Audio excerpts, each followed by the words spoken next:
Hey, Andrew. Yes, Stephen? You know how we romanticize the days of going out to our local video store and sifting through endless amounts of movies, searching for our favorite films, and maybe even finding some hidden gems? Oh, yes, I know it all too well. That used to be my favorite thing to do. Unfortunately, everything is online now. Well, what if I told you that there was a place online where you could get some of them same thrills as going to the video store? Are you talking about Orbit DVD? I knew you knew what I was talking about. Orbit DVD is located in Asheville, North Carolina, and online with OrbitDVD.com, they bring you everything your physical media heart desires. Yeah, they have an awesome website that stays up to date with the latest releases from all of your favorite boutique labels as well as studio releases. Not only do they carry American labels such as Criterion Collection, Severin Films, Vinegar Syndrome, and Warner Archive, but they get routine shipments on imports from companies such as 88 Films, Arrow Video, Imprint, and so much more. And with the option to sell or trade your used copies for cash or store credit, they really bring that video store vibe to you. So go to OrbitDVD.com and stock up on your Blu-rays. And tell them Chasing Labels sent you.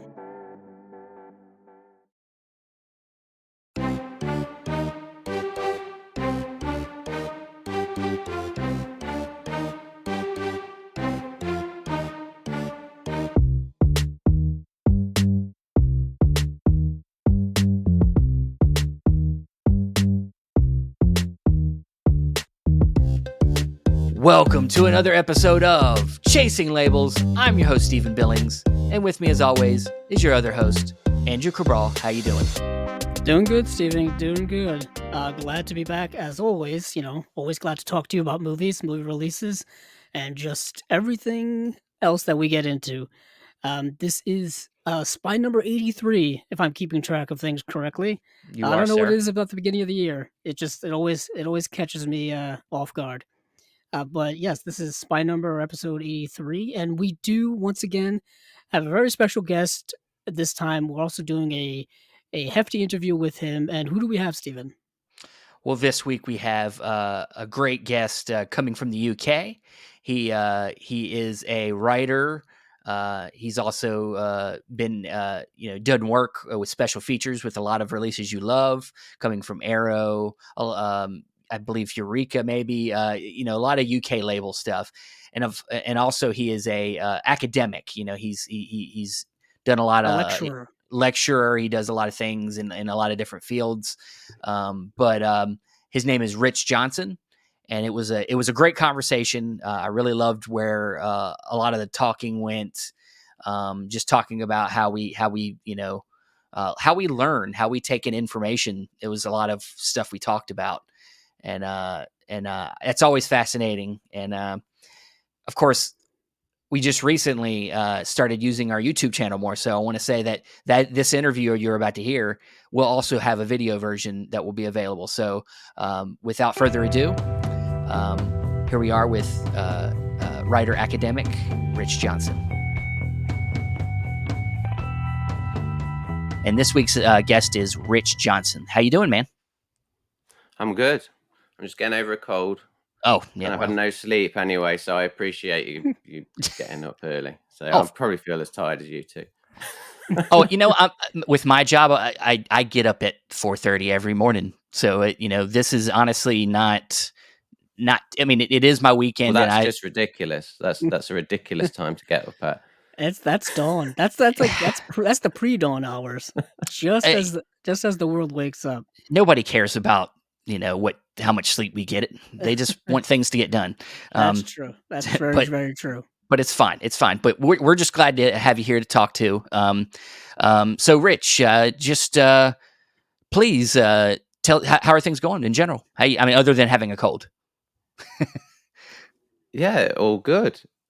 What can I say? It's it's been a good, real solid 3 years, I would say, of sort of getting back into film journalism. Really, I had a little bit of a sort of a stab at it in the early noughties, when I was just starting off as a graphic designer. I kind of just came home and had my little outlet of doing reviews. So I used to write for a few British film magazines. There was one that was really well respected. It was quite short lived. It was called Hot Dog Magazine. So there's probably a few people out there will remember it.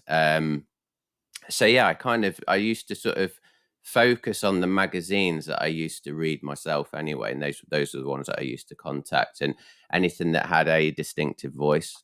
Hot Dog was very um, it kind of went against magazines like Empire, which are a bit brown nose a lot. I think Empire, they're a bit more of a commercial mag, and they kind of you can see they almost like feel like they're sort of sleeping with the filmmakers, and they want to they're very eager to please. And um, I think Empire magazine in particular, it's had a lot of different editors. So it's changed.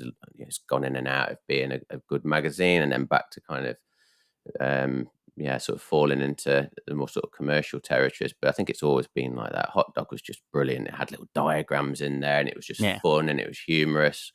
Um, yeah, and I still miss writing for that. And I think that's what kind of then reminded me to think, I had so long, being a freelance graphic designer and illustrator, and then I went into education. So Yeah. that's my main full-time job, is being a lecturer. So I'm a lecturer in graphic design. I work across all the media now. So film, television.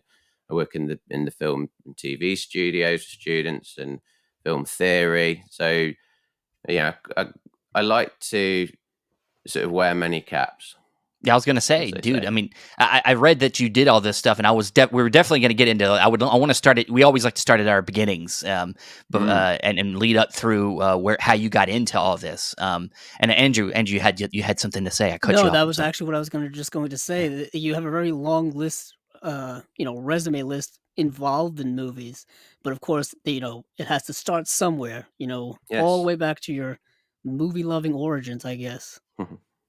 Yeah. I mean, I do remember very liminal moments very clearly. I remember all my first movies. I remember all the first experiences. I remember the first DVDs I bought, the first VHSs.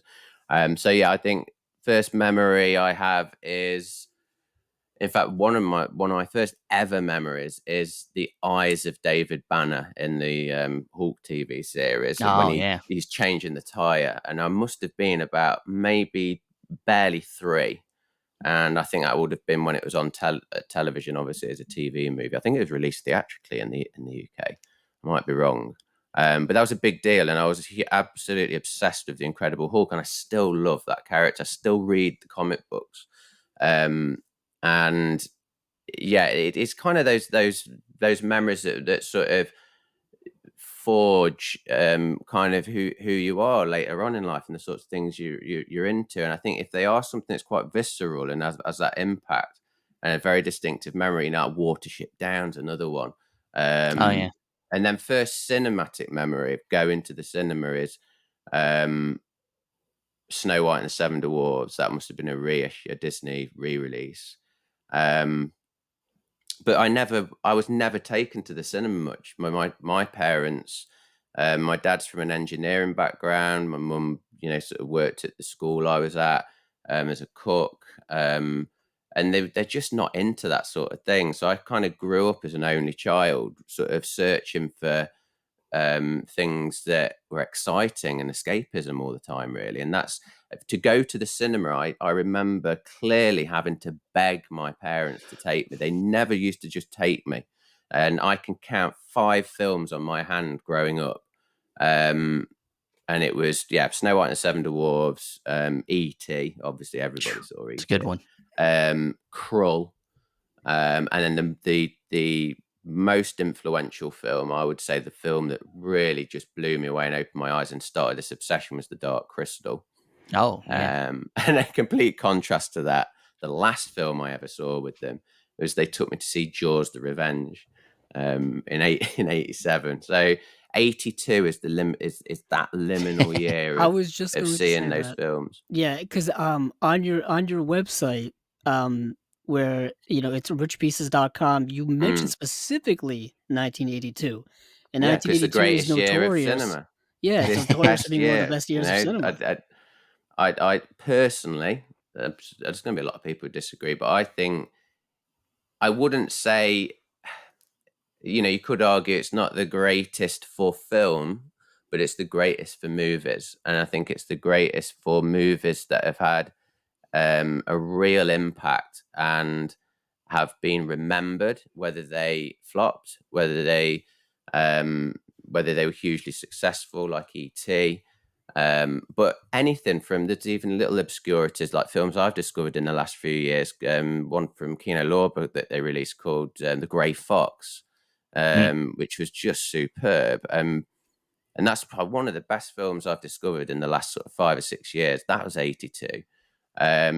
First Blood. There's so many Yeah. of them. You can just, I've listed them on my website, but it's a great year for the movies. And I think that, yeah, I always kind of go back to that year because for me personally, it's a very important time for me that I went to see a film that I always revert back to and say, yeah, that is where it started my obsession with fantasy, with movies, with creativity. That's what it is about for me, is about the artistry and about the storytelling of film and how I am as fascinated in how all that's put together in in the storytelling and the experience of watching those films. Yeah. I think everybody's got a year, and I think even pop culture's caught up to understanding that there's certain years that Mm, just stand out. And I think one of the big Mm. ones is 1999. And yeah. for us, that's kind of a big one because it's uh, so many. Phantom Menace. That's one of the big ones. No, Hey, Fight 12-year-old me. Club and things like Blair like Witch. yeah, it's Blair Witch. It's Ring. The Matrix. I think Yeah. was 99. Yeah, the Matrix is in there. Yeah, Um, it's a big it year, and I think they've. I mean, our friend Dan Scapalin even sent me a book that's about how great 1999 is. Mm. So you need to make a Yes, I'm book. thinking Ring. Is Ring 99 or is that a little bit? Because that's 25th anniversary. It's Mm, celebrating soon, isn't it? Or is of it 98? mm, Ring might be 98.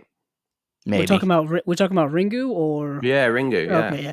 I think the original. Ringu is 1998. So 98. this That's year it. is This is 25th, isn't it? Just this year is missed the it. 25th anniversary. It is. I Yeah. wonder if we're gonna get some type of special edition release from someone Well, somewhere. Mm. we We kind have of been have. getting. We did get like a Ringu box set a few Yeah, years ago, there's an didn't we? arrow Yeah. set. Yeah, Yeah, Arrow. that arrow set. I was just thinking they did just put out the whole Grudge set as well. yeah. Um, Mm. but But yeah, yeah, which is yeah. There's some great years in film, and we it's a fun way to really go down rabbit holes. oh yeah. I mean, Yeah, I you know me, I'm a big history buff when it comes to where movies situate within history, within our society, over Yeah. time. And there are certain milestone years where you get, yeah, 1999 had like Magnolia, The Insider. We talked about like Fight Club and whatnot. yeah. It's yeah, that was a very interesting year. I mean, Steven, you remember it. We were young at the time. 10 years old. I was I was 10. like 12. I believe I was Yeah, 12 at the time. yeah. In those formative years of going to the movies still every weekend to see whatever new release there was. Still, that was right around the time, DVDs were kind of a mythological thing at the time. They At were least for as a kid, just yeah, starting to be it like come out really. I yeah, think some of the earlier DVD releases may have been even 98, 97 or so, maybe around there, but that was when like, whoa, what is the difference between DVD and VHS? And they were really pushing the difference between Mm. digital cinema and all this kind of stuff. And it wouldn't be until like the year later that I would get my first DVD player, and then so on and yeah. so forth. But it's just kind of fascinating how things go. But for you, Rich, um, how did you go from kind of being this movie loving younger person to kind of wanting to get into more professional areas of movie whether it be film journalism or whatever other work you've been doing? Well, like I said, I used to sort of dabble with it by sort of submitting reviews to magazines in the early noughties. But then my kind of career path changed and all sorts of things happened. I ended up getting married and having a kid. And um, the sort of the focuses became more about my lecturing and the education side of things. So it's about managing that really. And so I was so focused on that career, and still am. You know, that's what I do. The majority of my time is impart knowledge and you know, mentor and tutor students at degree level. And so that's what kind of took me away from that. But I think the last, just prior to the pandemic, I kind of sort of reassessed things and thought, well, do you know what? I have got more time now. My daughter's getting older, and I just thought I'm going to get back into it and pitch some ideas and contact magazines and contact boutique labels and you know, just put some work out there. I think some of the earlier stuff was I got back to sort of doing stuff for Little White Lies again, which, to be honest, was Little White Lies. It was just a couple of articles that they're an amazing publication. I love Little White Lies, and what that magazine represents for me is it's everything. I mean, if you look at that, I mean, it's Yeah. beautiful, isn't it? Oh Yeah, yeah. it's gorgeous. It's, for me, that's as much about, I can show the graphic design students a Little White Lies magazine as much as I can the film students, because it's just beautifully put together. But from my own point of view, it was literally, I got some articles done. It was enough to kind of just get something out there for them to point other people towards. And then I'd been working on a project which for a boutique label, which has unfortunately been shelved. It will see release, but around that time, 3 years ago, um, I wrote this book on a film that you will all know about. And once it hits, it will be a big deal.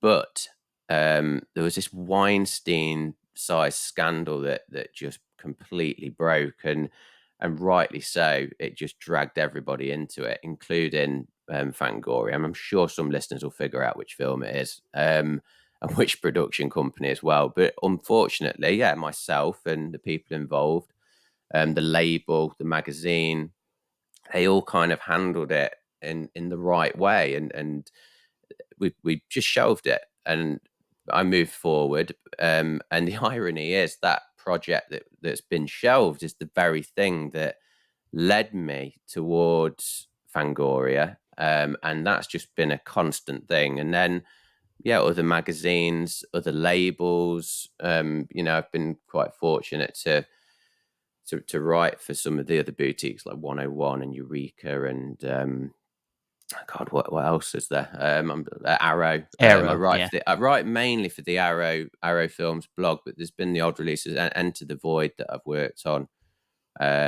which was a great one to do.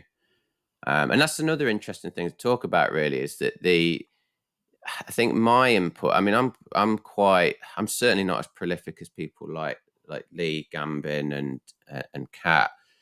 That, you know, that it's amazing the output they get to work on, because they're just, you know, that's that. To be honest, at the end of the day, Kat specifically, that's her job. That's the only job Yeah. that she has, and she really relies on that. And it's amazing what she puts out. So I obviously have other focuses, but I want to kind of move towards that, but know the reality of it. It's quite a fickle industry.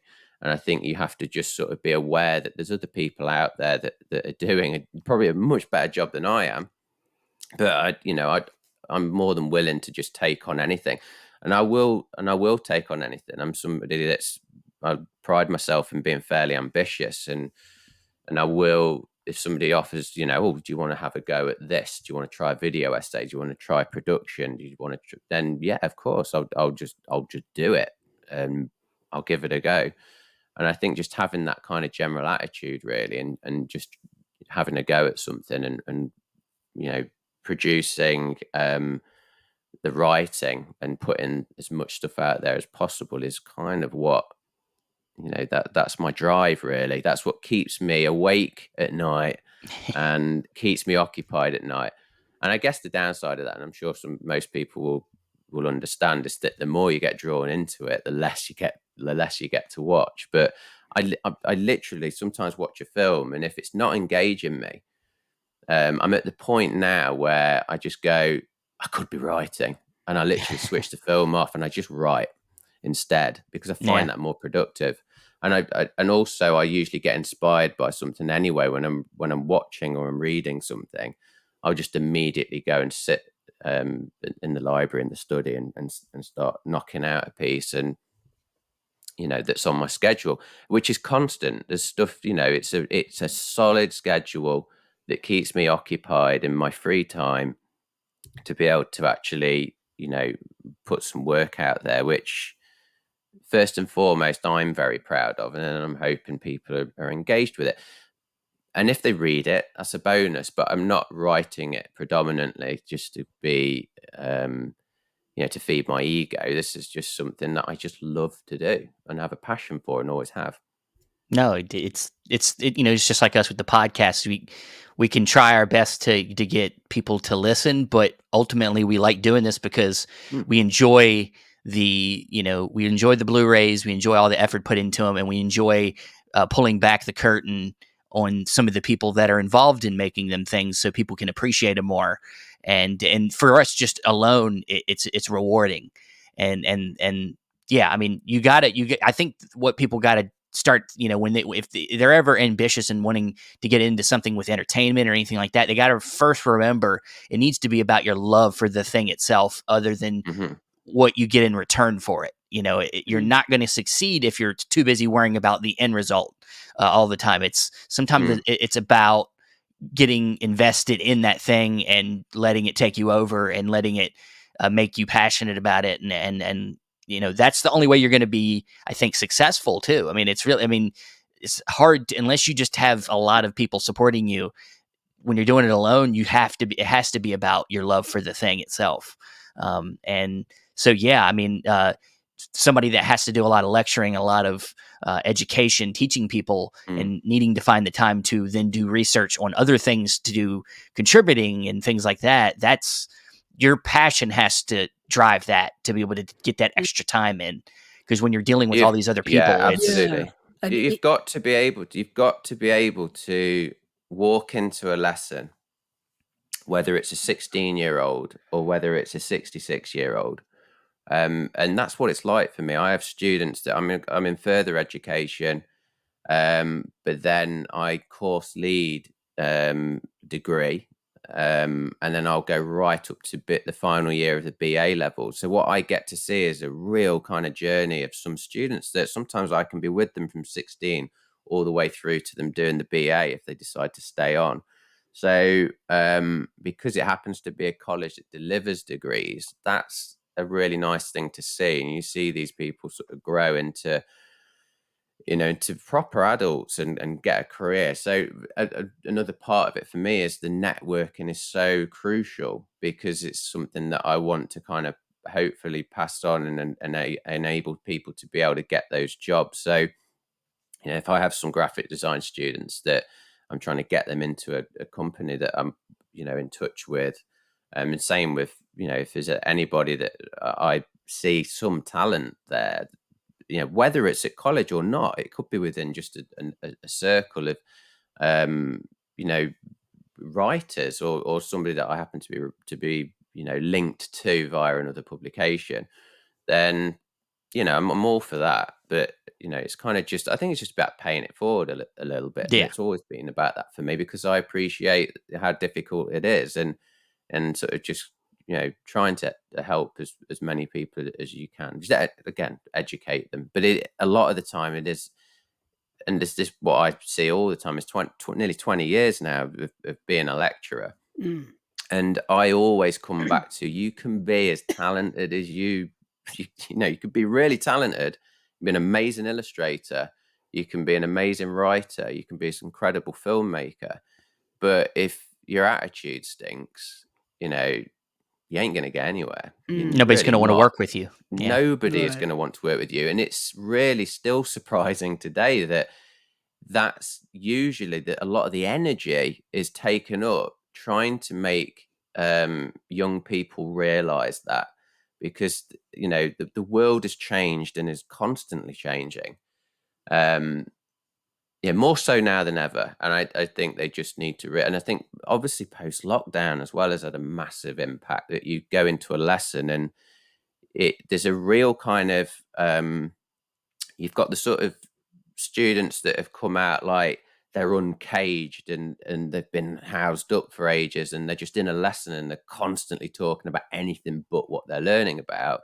And then you get the really introverted ones who have become even more introverted because they've been Yeah. locked away. So there's those sorts of things you're having to deal with, and how you approach them at their level and how you engage with them.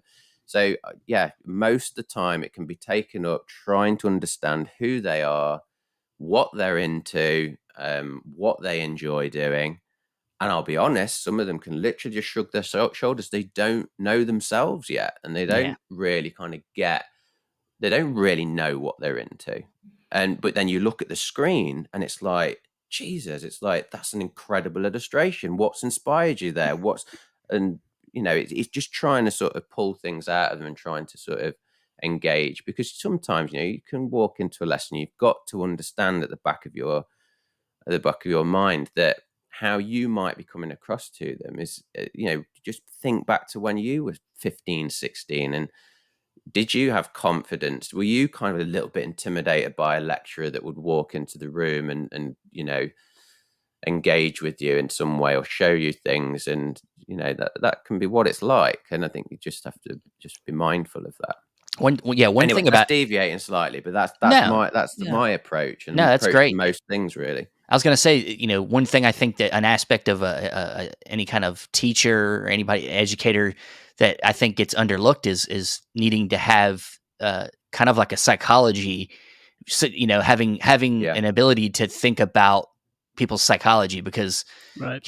that's important to teaching somebody, is figuring Mm. out how they It think. it's Um, very you yeah, and know, it gets very difficult, I would say, because everything, like you just said, Rich, everything is changing all the time, Mm. including the students. You know what I mean? Like you've been saying, you've been doing it for 20 years. I assume students you had 10, 20 years ago are much different, whether it be mentally or culturally, or just kind of how they approach things and just how the education world is Polarizing. structured. You know Yeah, what I mean? It's absolutely polarizing. it's vastly changing very quickly. I mean, I my education life went basically from the time I was a little child in the early 90s all the way up until 2016, 2017, and it was vastly different. Um, by the time I got all the way to the end through higher education and through college and things like that, and I can't even imagine the way it is now from 5, 6 years ago. Must be massively different. And Mm. just to have to deal with also people having to deal with people who are both younger as well as older, you can see the maturity and the mindset about, just focusing on things. When you're younger, you really don't know what you want to do, and then the older you get, maybe you become more focused, or maybe Mm. sometimes you still don't know what you want to or, do. or or or you already have ideas about what you like, and you're not willing to open up as much as you'd like them True. Or to. sometimes you just You don't know, even know what avenues are open to you when it comes to what You you like or don't. what you're into. And sometimes No. sometimes educators can pick up on that and they can kind of guide you, and other times they can't. Really all Well, depends on sometimes quality of there's the too many educator. students. One of the Well, biggest that problems with is Yeah. educators is they can't that is focus in something. on people as well as they'd like, because there's too many of them. Yeah. We need more Fortunately, educators. fortunately, I was able to go to, I guess, smaller attendance schools, and I guess that was helpful in that Yeah, yeah. regard. Well, that helps. Yeah, But even then, it's still difficult because you have so much diversity amongst the student body Mhm. and amongst the people, and it's tough. And even just and that's not even engaging with the material, because as we've learned just by listening, whether it be Chasing Labels or whether it be whatever other podcast, movies have changed rapidly, and our interpretation of them is changing, I think, all the time, because we're learning so much more and our world is changing. So we're trying to analyze the films and then also analyze our world as well. And that gets into Mm. kind of like probably a lot of things that you talk about when it comes to well, like film theories and things like I was that. going to And say, I um, just listened. I was reading through one of your recent articles where you talked about the 30th anniversary of Aliens 3. Mm. And how, and of course that, I think that some of the things in that are still, it was relevant then, relevant today, with when it comes to abortion.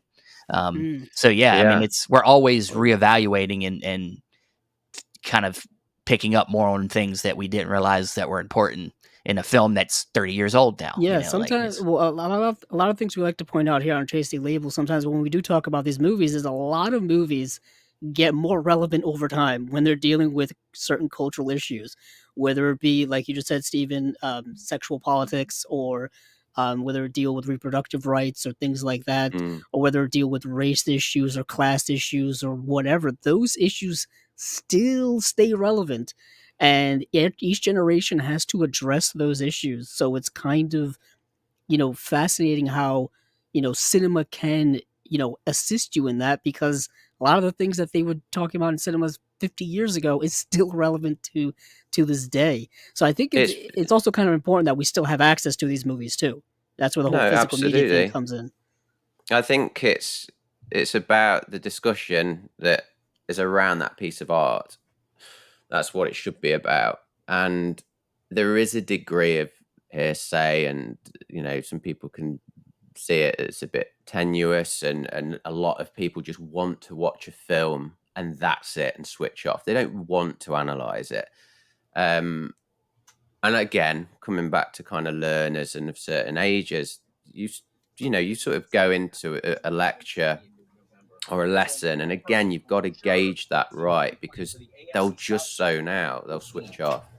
And I think that's really important, that you just sell the art and you sort of show them what it is on the surface, and then you have to start breaking it down, because as soon as you say the word research, it's like, you know People, no, you, you've got oh you've yeah, got if to you're if kind of you've got to show that. You've got to right. show it, and I think you've got to put a film on, and you've got to allow them just to at least absorb it, because really the film itself is the piece of research. They don't realize they're researching, but the film is informing them. In the same way that going back to growing up, you fill your head with these fantasy worlds, and these stories that you escape to, and growing up, that is all they are. And then when you start looking back, you realize that's actually become part of me. That's really shaped who I am.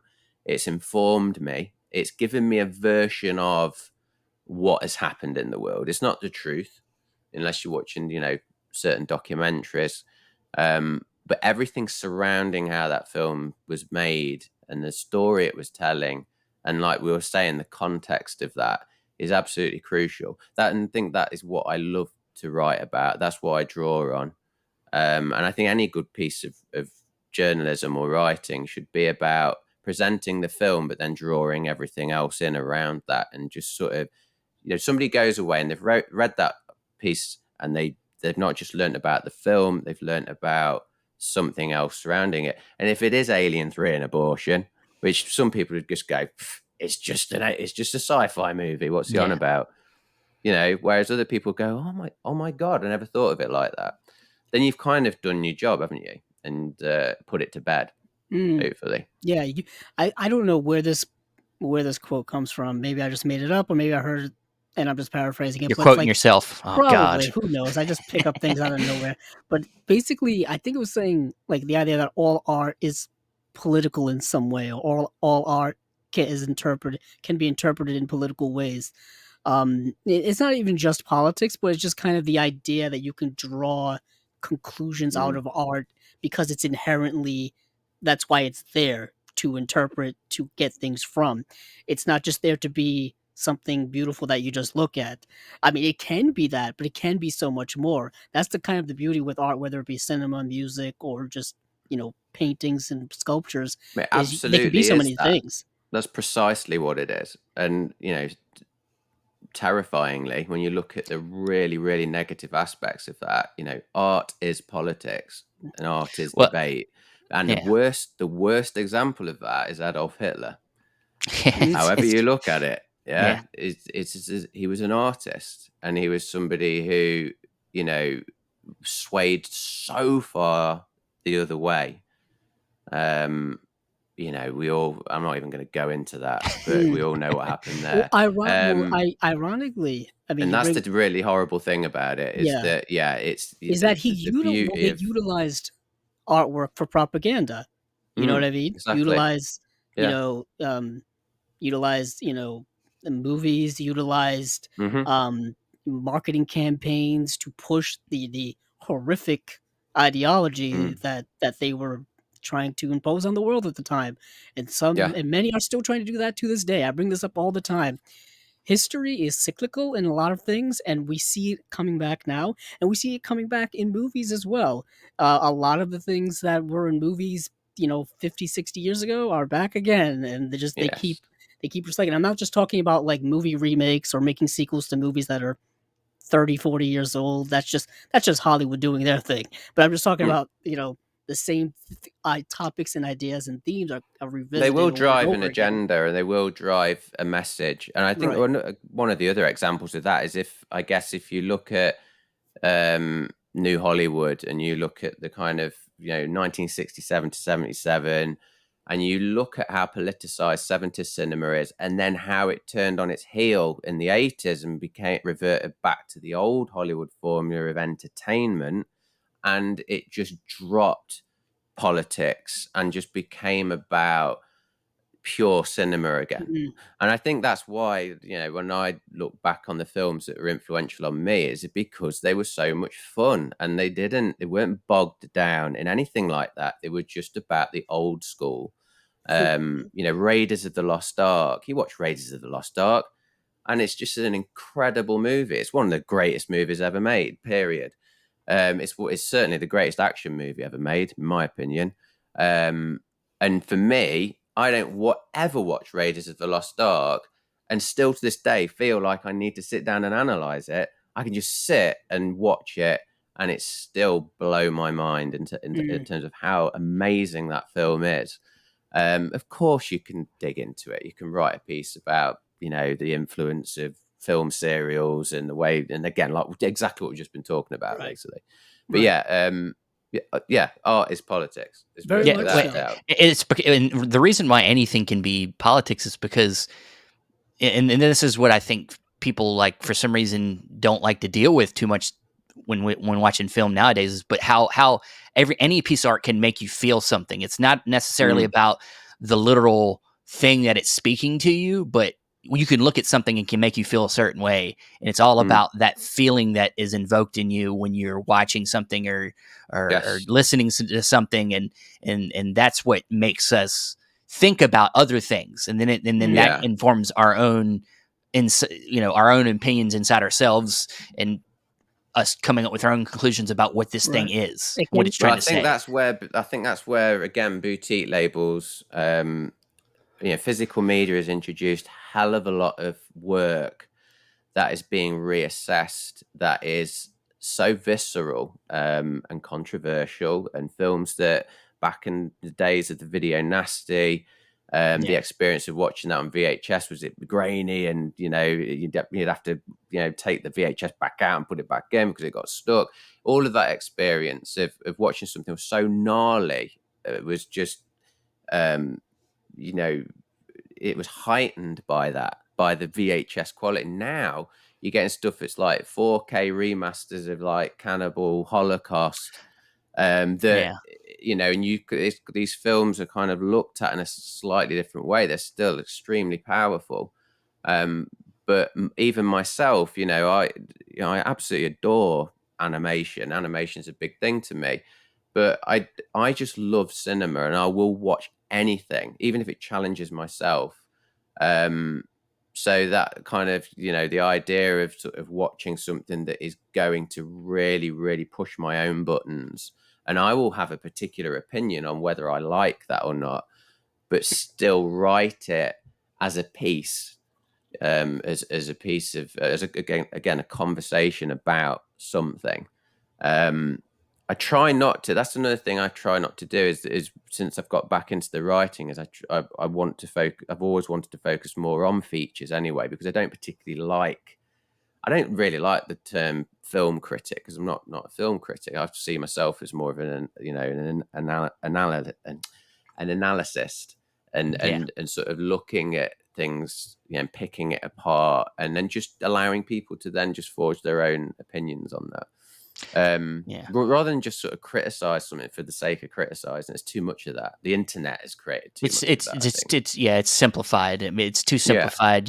We know that, when I'm not necessarily gonna shit on this place, but Rotten Tomatoes just really kind of has Mm, simplified criticism, um, when it comes to any specifically film. So, Yeah. mm, you're wanting to make sure that what you're doing feels like there's thoughtfulness in it, and that Mhm. of and that's course. important to you. And I I think that should be important to a lot of people I think when they're yeah, reading things too. Like they very should care true. about thoughtfulness. Yeah, Um, I mean, Rotten Tomatoes is probably the most I actually had the word in my head and I completely forgot. Probably the most misinterpreted like idea of what film criticism is on the internet because they just see the number and they just kind of equate the number to quality versus actually Mm, realizing what the number suggests. Where yes. you know what I mean? I don't want to break down the whole like what the yeah, actual number is and all that stuff. You can so many people do that, but I'm just saying it's the simplification of that I think is very harmful. You know, Mm, yeah. just attaching a number to a film without actually engaging with it at all, it And, just and then going it's beyond diff that, yeah, you start putting little Rotten Tomatoes things on Blu-ray releases, and they don't even look at a number now. Now they just see that there's a tomato on something, yeah. and that means it's mm. good, it's fresh. I was like So they don't even need a number now. They just know it's I fresh. know some Well, they're it not even feeds into stickers the anymore. general public, doesn't it? It's the Yeah, general public's Yeah, and immediate yeah, response, a shorthand for them. It's not, it doesn't. They're not for the niche. It's not yeah. about that. It's just about right. very, very quickly summarizing something so that when they see that graphic and when they see the percentage, it must be great. That's what Or it they must go be for. bad. Yeah, It's or it must be bad. or it Yeah. must be bad, and And this it's is the sad thing, isn't it? It's like it's just cinema's so that's much more what than would that. Whether it something is really good is. or Yeah. bad, that's When why you know how much work goes into it as well, into yeah. making a film That's is yeah, that's why when people ask me because, they know I watch a lot of movies, they know I'm into movies and stuff, they're like, "Oh, is the movie any good?" And it's like, mm, how do I tell it? Like, oh, it's like, how do I break that down? Movies, It it every movie has good qualities, bad qualities. It all depends on who you are as a viewer. How like what do you view as bad? What do you view as good? mhm. Because what I may view of those two things may be completely different. So it's like I it don't know how to it's quite answer that question. but it's one of them tough things is and we've discussed this before, is that the way the world is, people don't have a lot of time. They're not Mm, spending a lot of time investigating, and people that are just casual film lovers, and that's Mm, fine, don't have the time to investigate, and so they look at something like Rotten Tomatoes as being very convenient for them to maybe curate what they watch. And mm. yeah, very it true. sucks. It sucks, but it's also there's an understanding that I understand that people can't do like what we do. They don't Yeah. Oh yeah, invest that much time. we live in a bubble. I would say in terms of There how is. serious we view cinema, how serious we view film. Our interpretation of it is unique. You know what I mean? I say this all the time to people, and I don't even think I can quite explain my love of cinema to people because it's not a something to pass the time. It's not a hobby. It's not It's for entertainment. unconditional. It's unconditional. It's literally Yeah. my life. Yeah. It's been Yeah. my life for years. Like from the time I wake up till the time I pass out watching a movie, I'm always thinking about movies it's always on my mind. I'm always doing something regarding movies. So it's a unique relationship that you can't quite explain because to a lot of people, movies are just entertainment. They are Mhm, just it's just something that they go to see on the big screen or whether they watch at home when it comes to streaming or physical media or whatever the case may be. But to other people, it's a lot more serious. You can't quite bridge that gap sometimes. So it's kind of tough depending on who you are. But um it just kind of incredible just the way we consume movies now. Rich, we talked a little bit, before the show about, you know, kind of, the availability of movies. mm, How streaming has kind of opened that up and physical media has opened that up. Now, specifically, we talked about it many times here, Steven. There's been an explosion of the boutique labels, I think, over the last I would say 3 to 4 years now. I never remember the boutique labels being this big of a presence in the physical media world. And maybe we're just in that bubble, but I don't I don't know, 'cause I I don't mean, know. we've been collecting for a while. We knew Yeah. Criterion's been around, Kino's been around, Arrow's been around, Blue Underground's been around. All of these smaller labels have been around, but I don't think they've been as prominent or have been putting out as much in as high as quality as we have available now, 'cause, the tech has Yeah. kind of And advanced. there's a lot of and new labels are coming every year, and Oh, there's yeah, we yeah, get new yeah, labels it's dropping all the time, and they're putting It's out still a great very, stuff. very niche. It's very, very niche it market. Yes, is. it's still That's niche, without a doubt. And but I, bigger than and, before. I go into university and college and in the sessions if I'm delivering, and also I do cinema courses as well. So when I'm that the great thing about the cinema courses is it's people of all ages just paying for film appreciation. Absolutely love those courses, and you can go in and you have your list of films for the 10 weeks, but I would say there's probably only 1 out of 25 that would actually go and watch that physically. The rest of them are all, so that gives you a real snapshot. In the university, there is nobody, not a single student that even understands or knows what physical media is. They don't know what, in terms of a DVD, they've probably heard of it, but they haven't heard of the specifics. They will always default to DVD, but the word Blu-ray, 4K, Yeah. anything like that is alien to them. Yeah, I'm we're generalizing, getting but close from to a my time point where of view, that's what yeah. I'm getting to see. Yeah, we're Yeah, getting close to a time where young people we're getting closer and closer to where young people have only experienced Yeah. streaming. Like, because I my daughter that was born this year will be living in a time where streaming's at its height, and when she right. grows up, I could think still be a I think we've reached that point.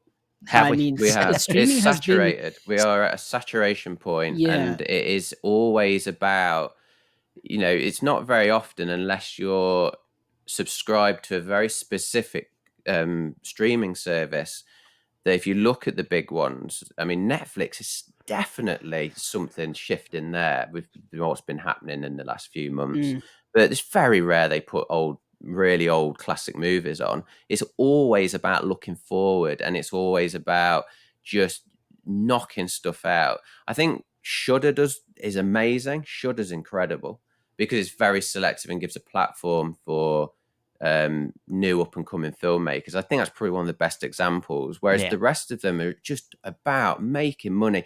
And what I mean, personally, I really can't stand streaming. I really can't. And I've tried so hard to keep off it for as long as possible. And I only subscribe to it really because when I have my daughter and the certain programs she watches, if she wants to watch them, I don't want to kind of prevent her from seeing the things she wants to watch. mm, But at the end of the day, we have a library and we can watch stuff from that as well. But I tried Disney Plus, lasted probably about 3 months, sick of it.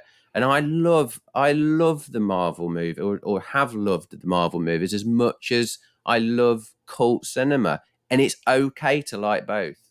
yeah, That's okay. I mm, hate this divide and argument of, I can't yeah, stand the MCU because I'd rather watch, some really obscure Russian, it's bullshit. Cinema. Do you love cinema?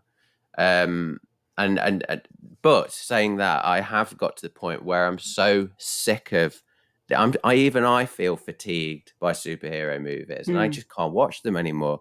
I can't watch the MCU stuff anymore. It's just so poor because it's just quantity over quality, churning it out.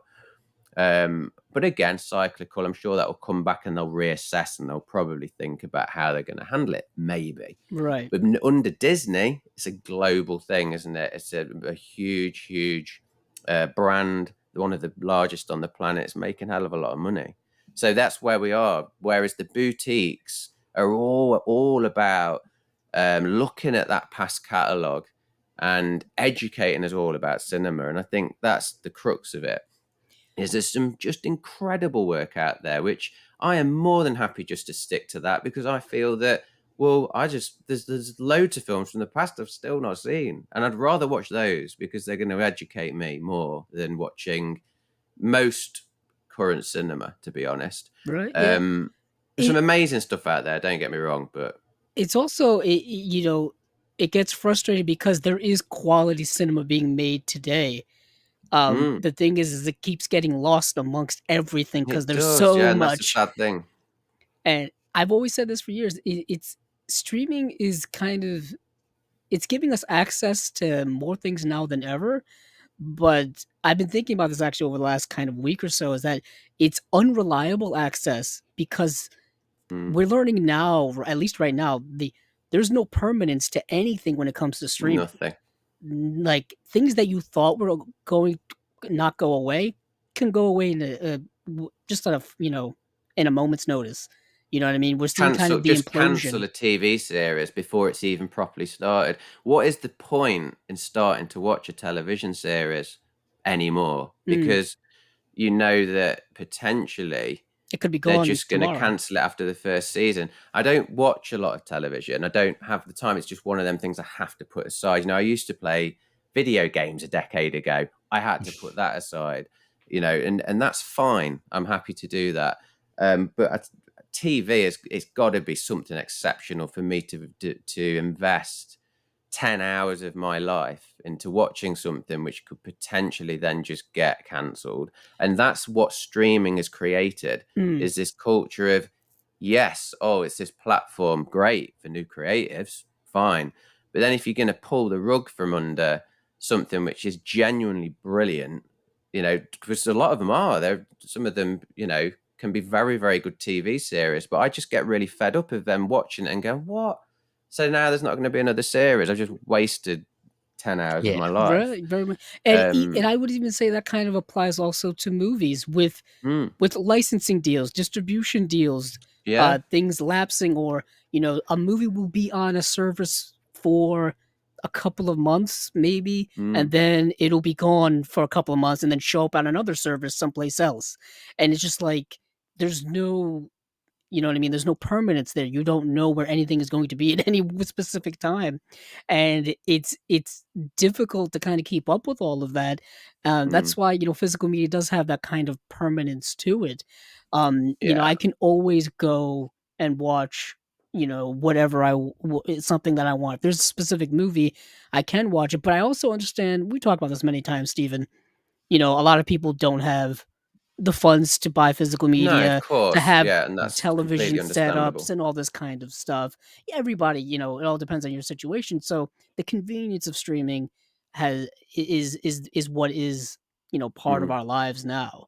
It is part of the younger generations coming up, and I think it's going to just continue onward. Not even for tiny children. I think, teenagers and young adults, like yeah. many of them don't even have televisions. They just stream via, laptops or tablets or things like that because the technology and the way we view movies is constantly changing.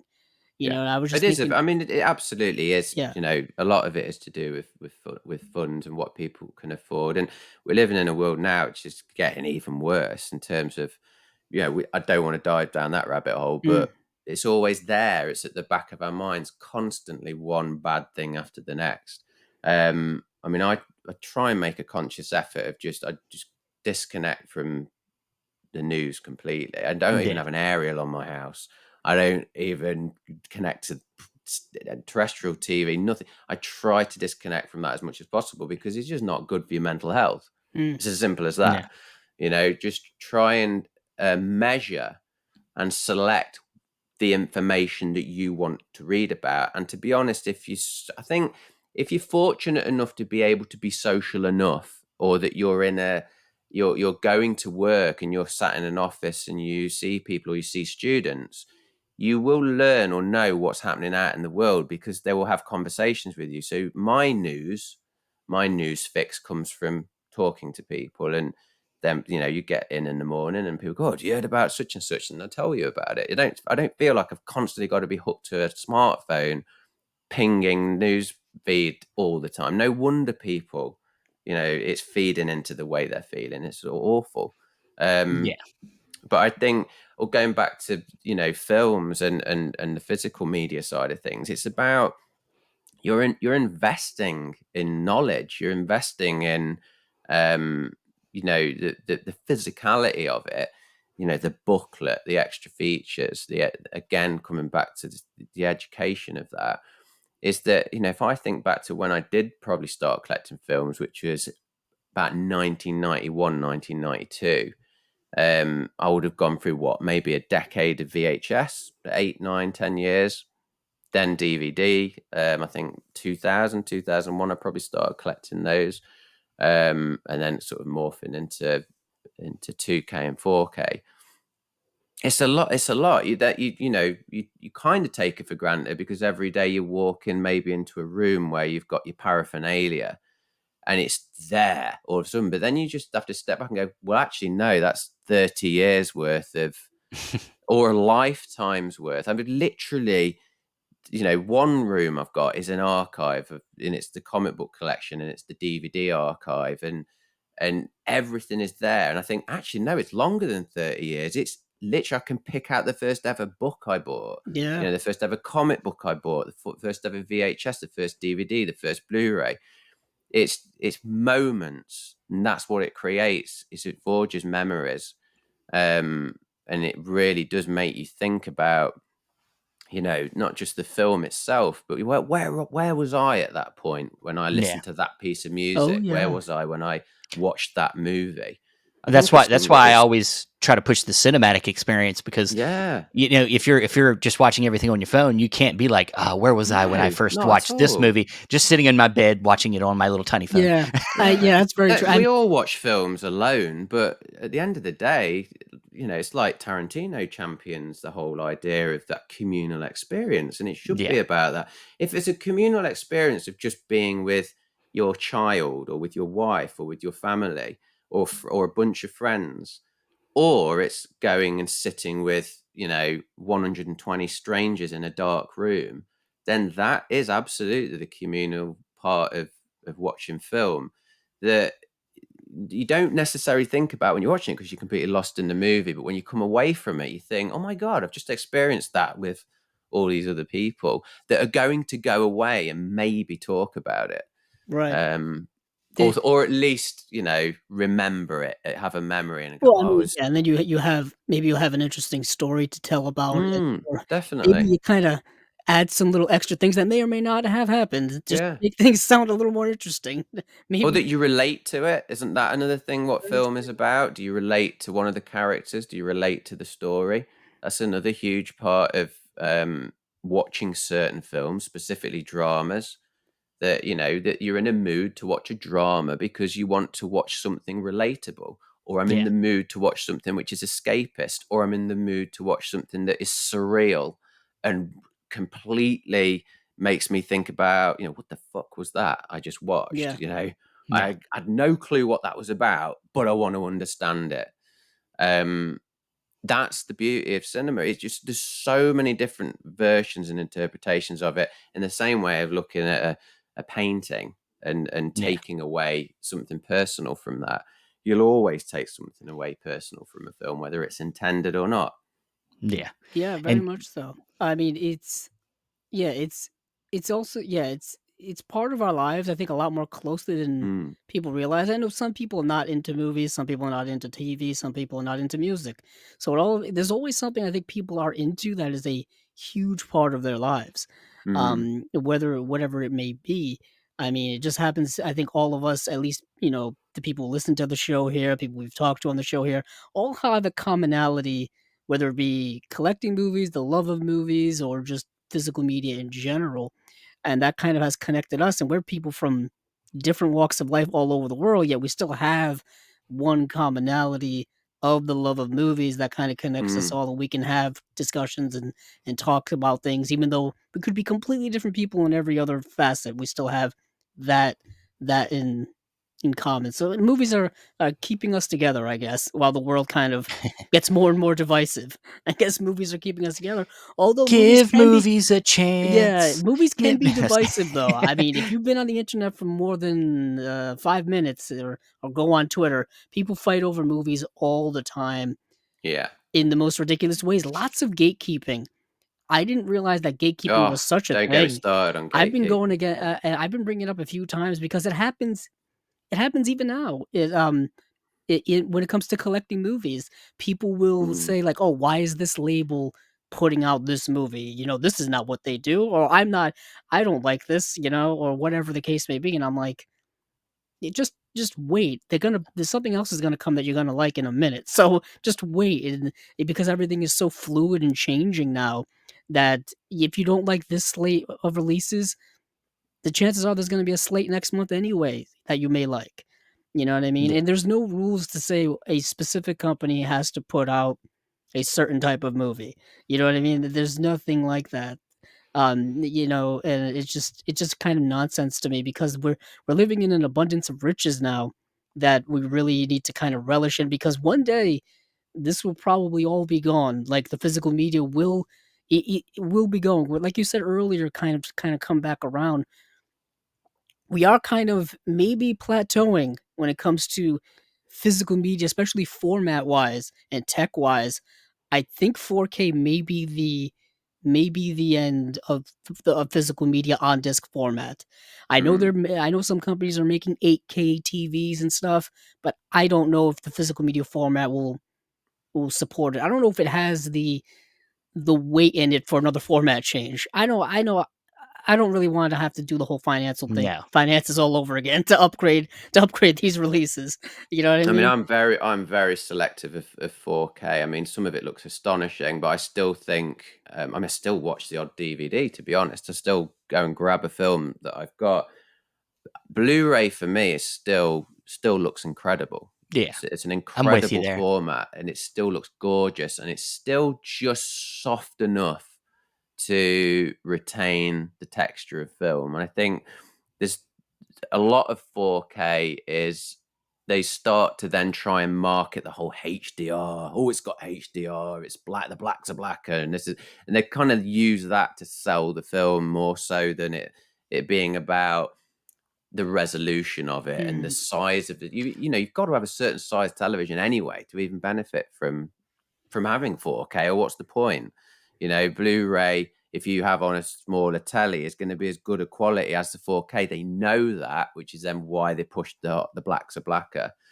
right. It's They that need for an me Honest is alternate the kind marketing of hon the, tool. it's the hon marketing of yeah. it which really annoys me, and I'm Honestly, the quite happy sound them watching quality that. is more important to me when it comes to upping anything nowadays anyway, Yeah, because there's a yeah. lot of Blu-rays that I've gotten that the mixes are terrible. Like, Mm. there'll be I something where it's Yeah, really, really soft, and then it just suddenly gets really loud, and I'm like, "Jesus the Christ," Yeah, like mixing, that's yeah, still an yeah, issue to this day. yeah, I mean, a lot of early Blu-ray releases had really poorly, like, audio stuff going on. They were still using, yeah. like, DVD audio and whatnot, and then Which is they a cut real it contrast. takes a few years yeah. to kind of, I wouldn't even say perfect the new format, just to make improvements in general on it, and I think we're in that phase Mm. right now with 4K, with UHD, where they're making, changes, they're making improvements to it ever so slightly when it comes to how they can remaster these older films to make them look really good in 4K.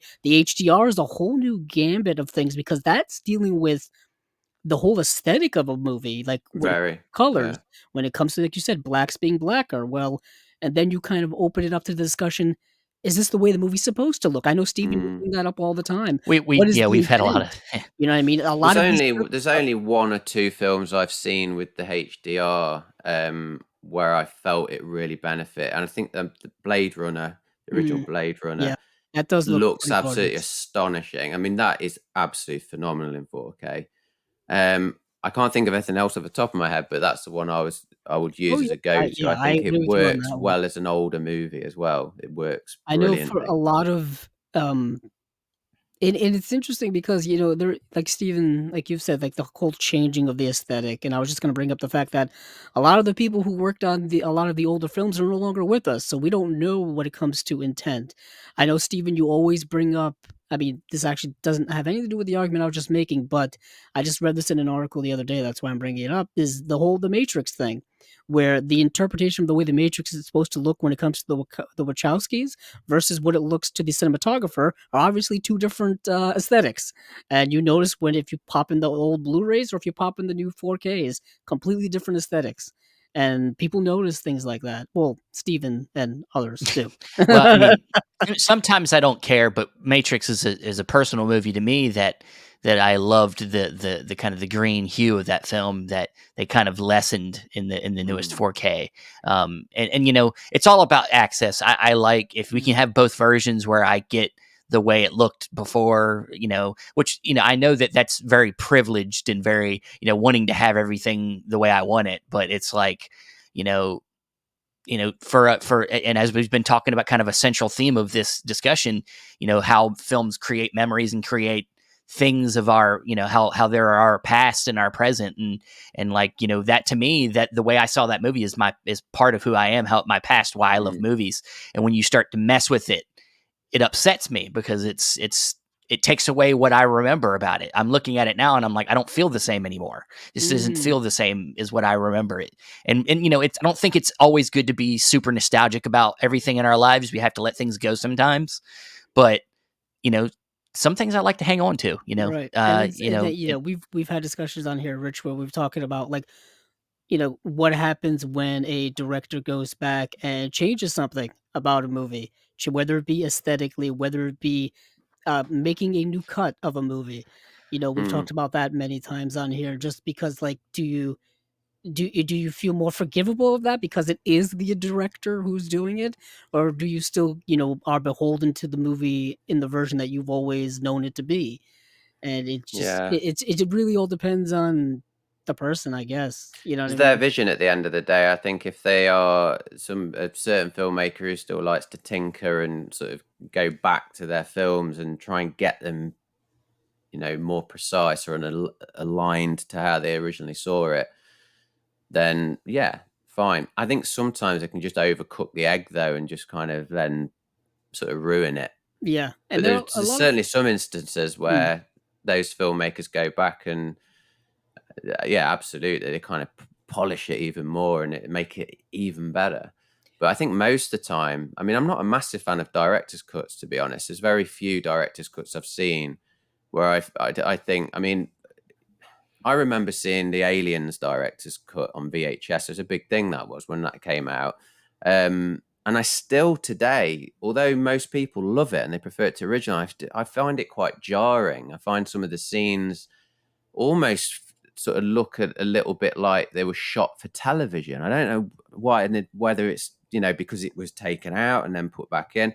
And you usually realize it makes you think, well, actually, now I can see why it was left out because it just Yeah. doesn't work or it right, slows the film down. And I think what it becomes is it's a lot of the time it's about giving more to us, more to the fans, more to those that love the movies.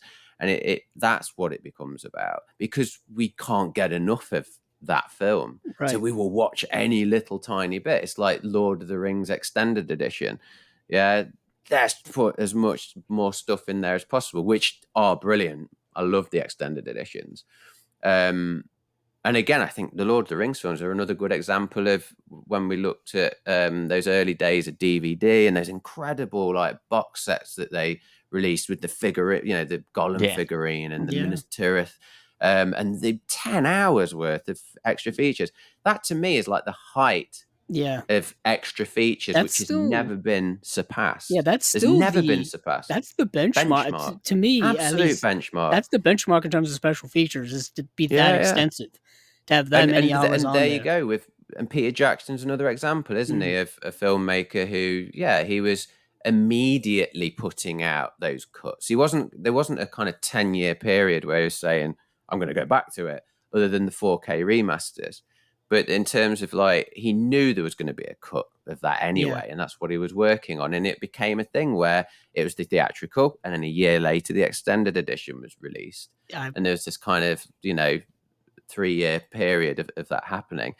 And yeah, just phenomenal. But yeah, again, you could kind of look at that. Um, it's like the auteur theory of the filmmakers, the author, and their vision is absolute paramount. So what we're the It, audience. We're not. I don't think yeah, we're people who should be we don't own that movie.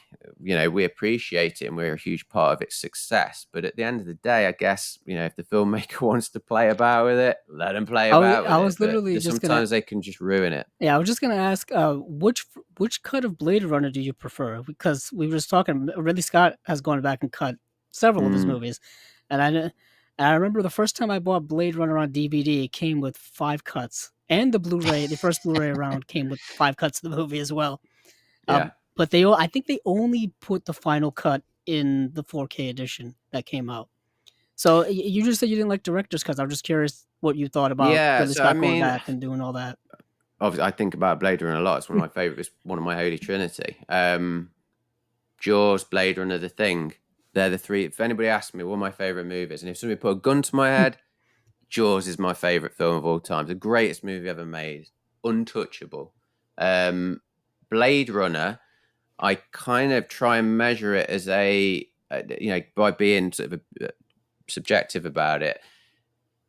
If I was to choose between The Thing and Blade Runner from 1982, I would have to go for The Thing because I don't quite like the cut as much of the original theatrical. It's Yeah. still an amazing movie. I still enjoy it, but I would probably say the final cut.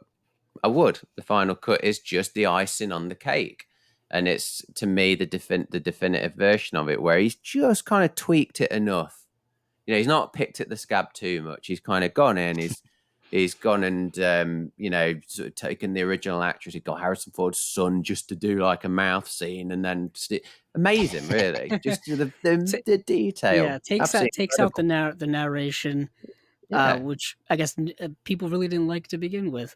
Um, yeah. But yeah, in terms of director's cut, it's probably the only director's cut off the top of my head which I love. mm, I love the director's cut because the director's cut for me is the moment that I really did understand that film. I remember as a kid, I say a kid, I was probably about 12, 13. You know, Harrison Ford to me, is my hero. He's like, he was my actor in the 80s, that most people's actors, to be honest, of my generation. And to watch him in something like Blade Runner and be so used to him as Han Solo or Indiana Jones was so jarring. I just wasn't ready for it. I was too young. I didn't understand it. And it wasn't until I got to university and I was, sort of studying cyberpunk and utopia, dystopia, and really digging really into pretty much where I started in terms of really wanting to go into film journalism, really, and write about it. I mean, when I was doing my dissertations, that's when I really kind of appreciated the film, and that's why I love Blade Runner, because I've gone from not particularly liking it to it being one of my favorite films of all time, and I think that can be said for a lot of people who've probably had that experience with the film, that they're not necessarily loved it straight away. That there's always something with that movie that when you watch it, you'll always see another layer, another detail. And Yeah. I will always stand by Blade Runner as I do understand when people say, well, it's not a brilliant story, there's not really much plot.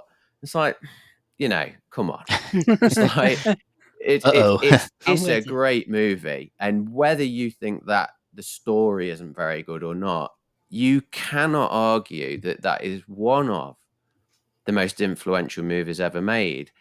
It's it you know you can do a lecture just on the architecture of that movie, the fashion Yeah. of that movie, the graphic design of that movie, the cinematography, the philosophy, the psychology. It has everything in that movie. So anybody that I'm sorry, you just wouldn't be able to argue about it. We wouldn't, because there's No, so I much don't in yeah. there. disagree with you. It's in my top like 5 favorite movies of all time. Yeah, I bring it Yeah. up all the time myself. N- Now So let's I'm break. with Now, you. now we do.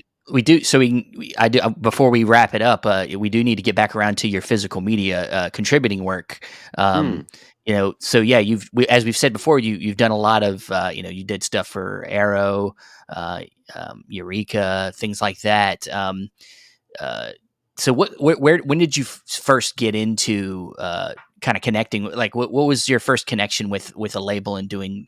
I think most of your work has been written essay stuff, right? Yeah. Second Sight is the Yeah. first. Oh, okay, cool. and so most of what was coming out was kind of, it's one second sight release after the next. And I've had a bit of a hiatus from that because that's the lay of the land with physical media. There's a lot of other writers out there, and in the way it's divvied out, and to be honest, I can understand that. If you're a label, you don't want the same writer on every Yeah, single release. you know Certain writers that I will see on a label and I'll be like, oh, God's sake, that person again. It's yeah, like, can we get someone else? There's loads of other writers out there. There's so much talent out there.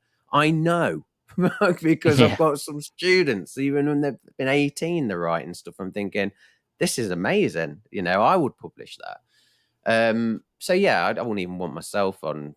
It shouldn't be like that. So it was yeah, Second Sight. Then I think it could have been a Eureka. I think I did some Eureka stuff, and then Eureka can sometimes they'll have licenses for a lot of stuff.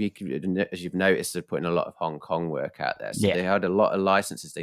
Were coming to an end, so that's why they've gone for a massive surge of Hong Kong cinema and martial arts movies.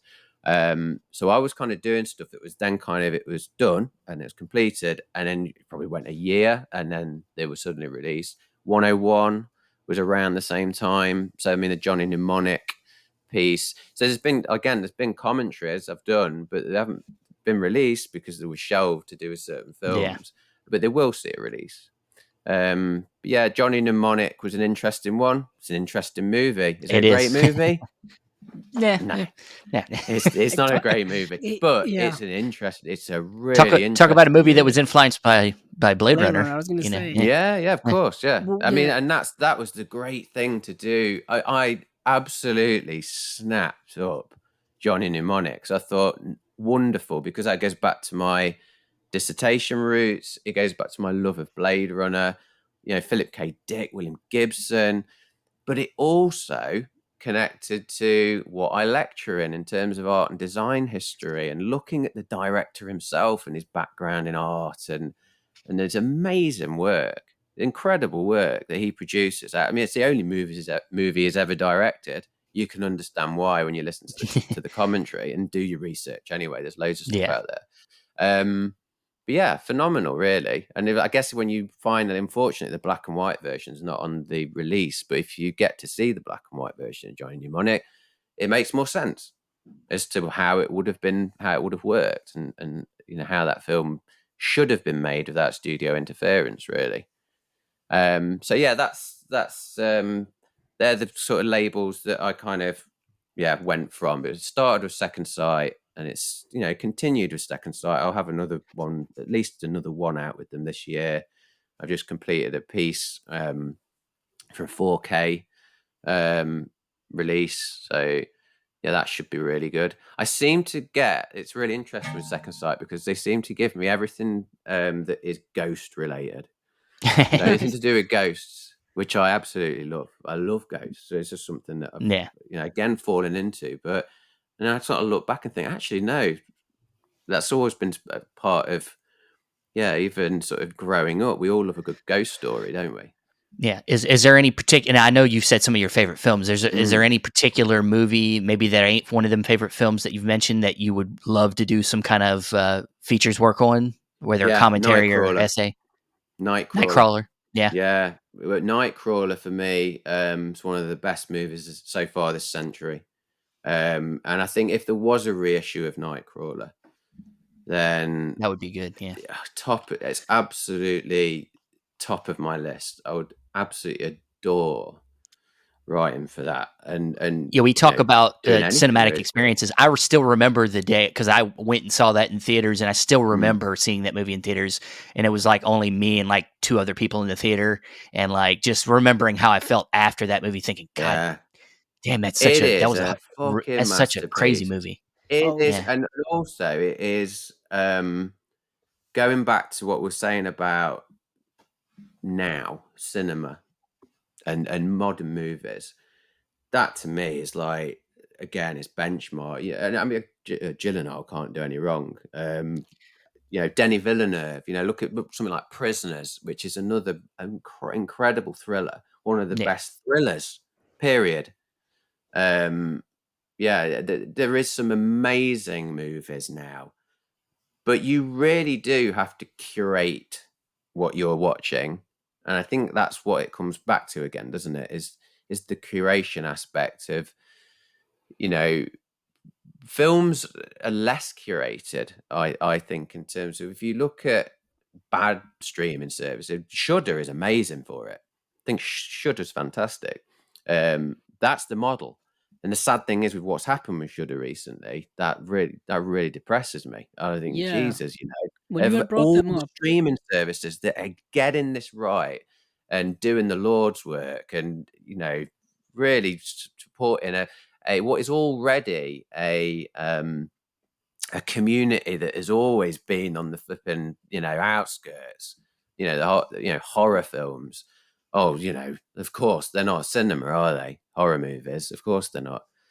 But it's, that really annoys me. Things like Yeah, that. Most yeah, people in the horror community, absolutely. It should be about, again, it comes back to the storytelling, doesn't it? But yeah, yes. Nightcrawler, definitely, absolutely top of. If it ever got released, if I ever snagged that one, I'd be a happy bunny. Yeah, anybody that listens to this show that works at one of the labels, if just if you're to put gonna it out do there it, for Rich, if you guys are thinking about putting out that movie, contact Rich. it's He'd be really passionate about that. ironically, I think Uh, it's we're getting close to a 10-year anniversary as time Yeah, that's going on. It's like it's 2014, so next year is the 10-year anniversary. That's the yeah. funny thing about time. It's interesting because how quick a decade goes by, and yeah, all these yeah, films. But yeah, going back to Second Sight. Obviously, working. I worked with Phil briefly on one of the releases, and obviously you've had him on the show with Sarah as well. You know, yeah, they know their onions. So they're just very yeah, good at what they do. And again, if you want two people, and Phil in particular has been in the game a long time, and there's a hell of a lot of credentials there in terms of not just what he's been producing for the labels, but his own films. And it's great to see that he works for Second Sight full time now. So a lot of the time I've tended to work with Chris, and now obviously Phil takes over on certain productions, and he tends to be handling that. So which is great because we've kind of, when we were working on the commentary for this particular film that was shelved, that was an amazing experience just to see what he'd done with it and how he was, when I did the commentary, I had like a script and I was breaking down all the different time cues of when the volume should go and kick in when I was referring to something. And it was so tight and it was so well done. So I'm looking forward to when it eventually gets released. But the book that started all this, when I wrote it, it's unfortunate because I wrote that I think I spent about 5 months solidly um, working on it, and this publisher picked it up and basically sat on it for 3 years. Whew. Really, really disrespectful. And Mm. I fortunately just recently had the contract broke and got that book back. So fingers crossed. I'm hoping that it will get published. And to be honest, First Port of Call was the label that shelved that particular film that the book was written on anyway. It might get put into the box set anyway, so we'll see what happens. Well, that's exciting, man. So yeah, whenever that happens, let's have you back on to talk about that Mm. Yeah, particular release. absolutely. Anytime. And yeah, so Rich, this has been a great conversation, man. Um, I can we can tell he's a good talker. He's obviously a lecturer. He's good at talking. You kind of have to be if you're gonna Yeah, stand up and yeah, talk. yeah. You gotta be able to.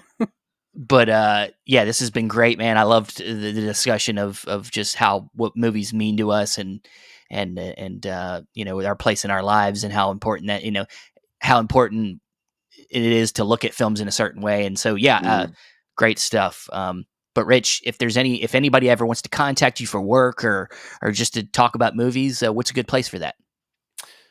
Well, yeah, my website, if you go to richpieces.com, I'm usually on Twitter. I'm not a massive social media person. I just kind of sort of hang around a little bit, post the odd little things, share things. That's at Rich Pieces. So yeah, you can Great. get me there. Yeah, drop me a line. Awesome. Well, Rich, thank you for joining us, and we hope you're having a good rest of your day. No problem. Pleasure. Have a good one, folks. Fantastic. And now we are back to talk with, like we always do, about Blu-ray announcements. Yes, down to the nitty gritty. We had all the academic talk and our processes of knowledge and information when it comes to movies, when it comes to life in general.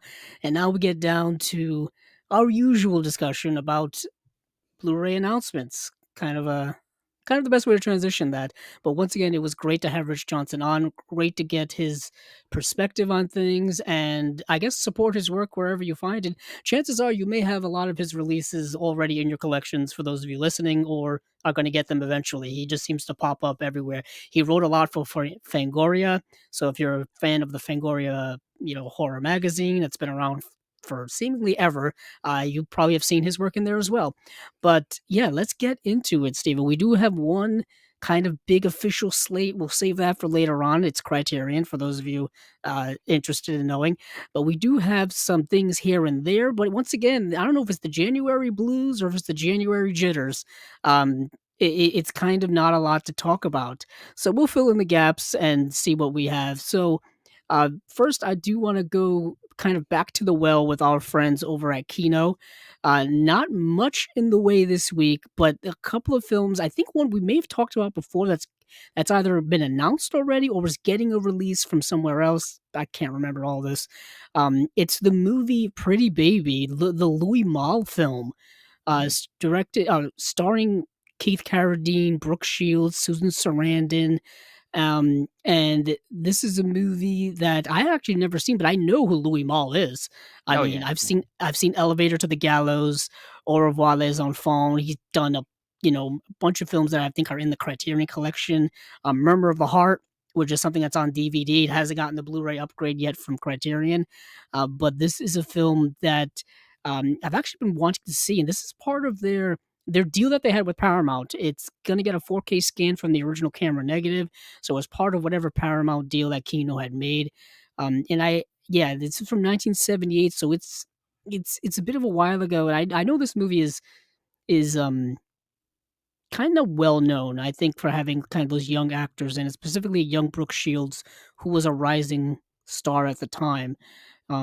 Yeah, I don't know. I don't think you've seen this, Steven? No, no, Or have heard of it. I do remember. No, I do remember us bringing this up in the past. I think this was announced earlier last year, and now this is a more updated announcement here. I Yeah. guess. I mean, it still says coming soon, but Yeah, it actually does still say coming soon. I do Ironically so. I do remember this getting brought up though. Yeah, another kind of information of note is this was written and produced by Polly Platt, who was, I think at the time, the ex-wife of the late great Peter Bogdanovich. She was involved in a lot of his early pictures, like Targets, and I think the Last Picture Show and stuff like that. So I just thought that was kind of a note because it's kind of part of that whole American independent movement of the late 60s, early 70s. The next film is a movie starring Carl Malden and Eva Marie Saint, and it is called Fatal Vision from 1984. I just like the capture of this. I think this is a TV movie, actually. well, I think it's a mini series. Actually, Oh, okay.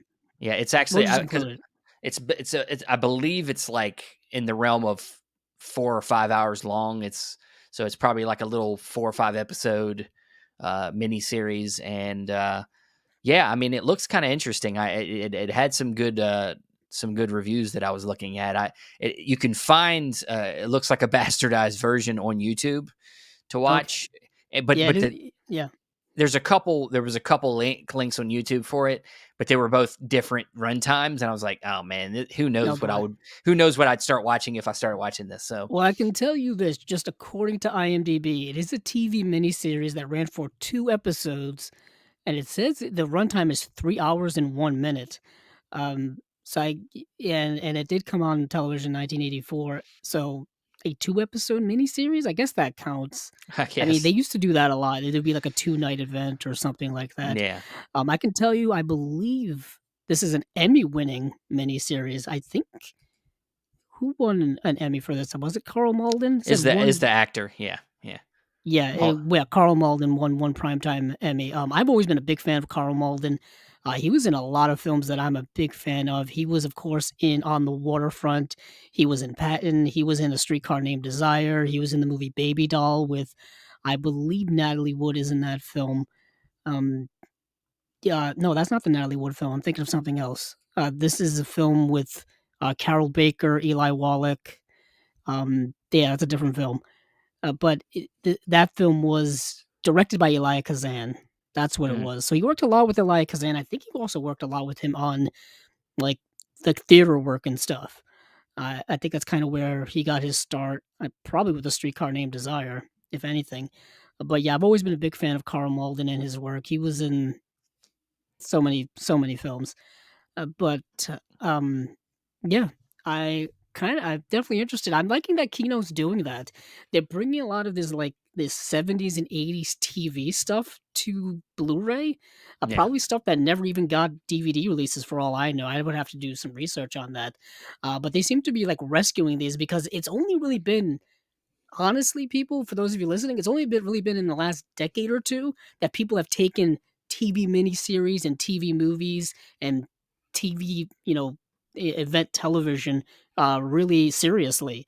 You know what I It, mean? It used to be a dirty not a dirty thing, but it used to be, like, viewed lesser than theatrical well, I movies. mean, the only one that really comes to mind that I feel like really always had a lot of praise at least at the time was the It series back Oh, when, yeah. yeah, I that think was one yeah, of the 9 few. well, because of the Stephen King adaptation. For me, Yeah. probably a lot of things changed when it came to HBO's miniseries Band of Brothers, which I Yeah. think came Yeah. out around 2000, and of course, that was, produced by Steven Spielberg and Tom Hanks. It had a very, theatrical feel to it.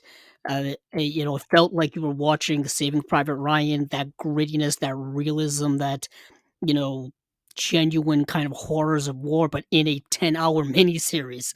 Yeah. Yeah, this came out in 2001. That's how long Band of Brothers has been out for. To me, it's I think one of the greatest things ever put on screen or television or theatrical ever, based off of the book. Just incredible cast in that. But I feel like that was just a major like turning point for television miniseries. But you know me and my love for television, Steven. You gotta Yeah. give You me a get little crazy leeway on the there. television train. And I know, Yeah. what it is? I think I've just been a TV's always been a part of me probably as long as movies have. I Yeah. feel Yeah. like they go hand in hand, Well, I mean, really, if you think about it. there's something about TV that's always for us obsessed with filmmaking and anything like that because you get so much more of what it is instead of just in 2 hour movie. It's you get 10 hours, you get 100 hours, you get Yeah, whatever the and length not of it is. not only that, I would say the quality of production when it comes to TV and movies are a lot closer now than it was Oh yeah, 30 yeah. years ago. Oh I yeah. think within the last decade and a half, the gaps have been closing to where sometimes TV looks better than movies or vice versa. Well, it's been more vice versa, but you know what I mean. I I They think look part of it's amazing now. they do, and I think it's also just a change in perspective from the industry. They're not looking at TV as a downgrade. They're looking at it as another way of telling stories, and Mm. honestly, sometimes a better way of telling stories depending on the material. Um, I think they've so yeah, figured out how to also probably market it internationally. You know, something like a Game of Thrones is a huge international hit. You know what I mean? I think the extension of and this is a whole big transit tangent here. I think the extension of television going from just network TV like NBC, CBS, all that stuff to cable and then advancing to streaming has got it into more places, into more people. So now like the companies are like, okay, how can we do that and make money on it? You know what I mean? yeah, So it's like, how can we do all this? So it's kind of amazing where we are now versus where we were back then. But it's nice to go back and see where they were. You know what I mean? But yeah, that's kind of really it from Kino. Kino only had about two announcements this week, which is kind of low for them, I think. They must have been on vacation this week or something. Must have been on vacation. Must have taken some time off, Well, but well, we the thing yeah. is technically there is a couple more. They're just when they were announced was kind of spread out. There are a couple Kino classic things, Ernest Lubitsch things. Um, We that talked about them last week did we? with Are you Celeste. Oh, or did I just tell no I just no no, I didn't. that was You know what other that was? That that was was Indicator. Yeah.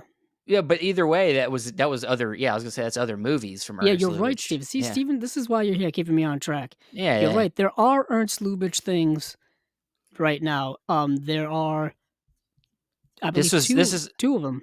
Yeah, Yeah. there's two early silent films, Yes. from the, F.W. Murnau, Foundation. The first one is The Wildcat, and then the second one is, Summer Run, which is also titled, differently. I believe its original name was One Arabian Night. So, and these are Nice. it's like a new line. I don't know if this is a new line or not, but the Ernest Lubitsch collection. I don't know if this is something they've already put other films in or not, but these look both of these. I love the cover art in both of these releases. Yeah, they're both, silent films. One's from 1921, the other one is from 1920. The Wildcat is from 1921, and Sumaran, I guess that's how you pronounce it, from 1920.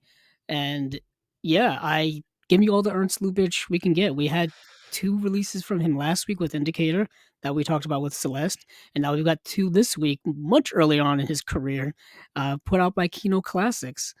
I'm with you, Steven. I'm I'm down for this. Yeah, yeah, This is yeah, this is great. Not much in terms of special features, but I think just having these movies in high def is the most important part. Anything from the yeah, silent film era in high def yeah. is nice. Yeah, I mean, Yeah. definitely. I mean, they have at least Summer on YouTube, and it looks pretty rough. I would Yeah, and they're imagine so. yeah, yeah. So yeah, we definitely need an upgrade. And Lubitsch is, as I said last week, bringing out the lube. Ah, Lubitsch is a filmmaker you want as much as possible. I'd love to see more of his beginnings, to where he got to this, uh, you know, where he started to do a lot of kind of romantic comedy type of things. To see where he started will be interesting. yeah, and I So would really yeah, I would love to have, like, a whole Ernst Lubitsch collection, like, all of his stuff eventually. I don't know how feasible that is. I don't know if that's, possible. yeah, I but I would love it. I have seen his last film, The Lady in Ermine, which I mm, don't even know if that has a release, but I remember watching it, and I think he passed away before he was able to complete it, and it was one of those where I think someone else completed it for him. So it's technically a Lubitsch film, but it's not, fully completed by him, so it may have lost a little bit of that Lubitsch magic. little of that But lube. Yeah, yeah, I guess so. But it's a little dry. Little dry. Yeah. his second to last film, Clooney Brown, has a Blu-ray release from Criterion. Yep. Yeah, the film that was his fourth to last film, Heaven Can Wait, also has a Criterion release, as well as To Be or Not to Be. The Shop Around the Corner is out by Warner Archive. The Notchka's out by Warner Brothers, respectively. The Bluebeard's Eighth Wife. There's a lot of Lubitsch to go Li- around here. li- Angel, I think, has a Kino release. Designed for Living. Yeah. Criterion. If I Had a Million, uh, Kino. So there's so much Lubitsch to go around. A lot of his later work, obviously, but still get all of it while you can. But I do, like I said, I do love the artwork on these as well. They are taking kind of, at least on the second film, they're taking on Sumaron. That right there. I think is an image from the original poster, and then they've kind of put different, graphics over it and whatnot. That second picture, the Wildcat one, I have no idea where that image is from, but I love it. It's Looks not like like the original poster doesn't look like that at all. looks like Cruella Deville. It does. It does look like Cruella de Vil. These films are both starring Paula Negri, the actress Paula Negri, whom I don't know anything of, and I haven't seen either of these films, but they're both starring, uh, that actress. Um, Yeah, Yeah, I sounds good. I'm down for this. I really wish Definitely. they would've published more of this, like, shown us more of these, but I dig it. But you're right, so I think that's it from Kino, everybody, Yeah, yeah. or I think there's maybe one more they snuck in today. They did, or a couple of Okay. days ago. So this is from Kino Lorber and Milestone Films. This is called The Man Without a World from 1991, directed by Eleanor Anton, starring Pierre Martin and Christine Berry. And this is getting a new 4K restoration with a new score. And yeah, it says plus some stuff from some archives and whatnot. This looks like it's like deep archival stuff. So this is another release maybe people want to keep their eyes on. Okay. Yeah, I don't know Okay. anything about this one, so yeah. No, no, neither do I. But well, I guess we'll transition to kind of a company we don't talk much about, but we're aware of their existence. And they've been brought up a few times, and that is Unearthed Films. Unearthed Films is putting out a couple of movies. First up is the Grand Tour. Or there's another title to this movie, but this movie stars Jeff Daniels. This came out in I think 1991, 1992, around there. Or maybe I have that wrong. Hold on, let me actually check before I actually, you know, lie to you all once again. Um, yeah, because it's got two names to it. Steven, do you know what the second I name is? I I don't know. I don't even know where you're getting unearthed films. It's Oh, really I don't even have these where I'm looking at releases, so you're getting this off of something else that I'm not looking at. no, okay then. So I will do this all my own, the one man band, as Hey, you're the one everybody that had loves it. the release these releases in your mind to talk about. I did So have them. I think I watched them. Yeah, it's called Grand Tour Disaster in Time. That's another title, and then its original title is called Timescape, which if you search Timescape, it'll show up. Yeah, this came out in 1991 or 1992, directed by David Twohy? Twohy? I'm not really sure how to pronounce it. It's based on a novella, and like I said, it stars Jeff Daniels and also Ariana Richards. Ariana Richards, people probably know for the film that she was in after this, which is a little known film called Jurassic Park. Remember those two ah, kids in Jurassic Park? The grandkids of Richard Attenborough's character? mhm. Um, yeah, that's the little girl in that movie, and then she reprised her role for, like, one scene in Lost World Jurassic Park years later. Uh, uh, but yeah, she's in this film, and the premise of this film is that Jeff Daniels and his daughter, portrayed by Ariana Richards, um, they run, like, this little, like, bed and breakfast in this small town. He's recently widowed, so he's dealing with kind of that information, but one day, a bunch of these kind of odd people arrive to stay in this kind of, bed and breakfast type hotel situation, and it turns out there's some time traveling going on in it, hence the title Timescape. I won't get into it, but let's just say there's some things going on with time travel regarding these people, and that's all I'll leave into it. It's a movie that I think could benefit greatly from a Blu-ray release because the version I watched looked very, very in poor repair. So I'm really hoping that they did a relative decent job restoring this because it desperately needed it, and it's a fun kind of mostly drama with a little sci-fi thrown into it. If you don't know who David Twohy is, he directed Pitch Black, the Mm. first Riddick film in the Chronicles of Riddick franchise, I guess, with Vin Diesel. I think that's probably what he's mostly known for. Um, but yeah, I kind of I liked it. It's a fine film. Jeff Daniels is fine. This is actually probably even before I believe this is before he was even in Dumb and Dumber. Wow. If memory serves. Yeah, Dumb and Dumber was what, 94? Yeah, yeah, Yeah, 94, the great year of Jim Carrey. it The was best, yeah. indeed the great year of Yeah, Jim Carrey, and yeah, that was a yeah. magical year. But I a couple of unearthed stuff is another movie called Full Body Massage.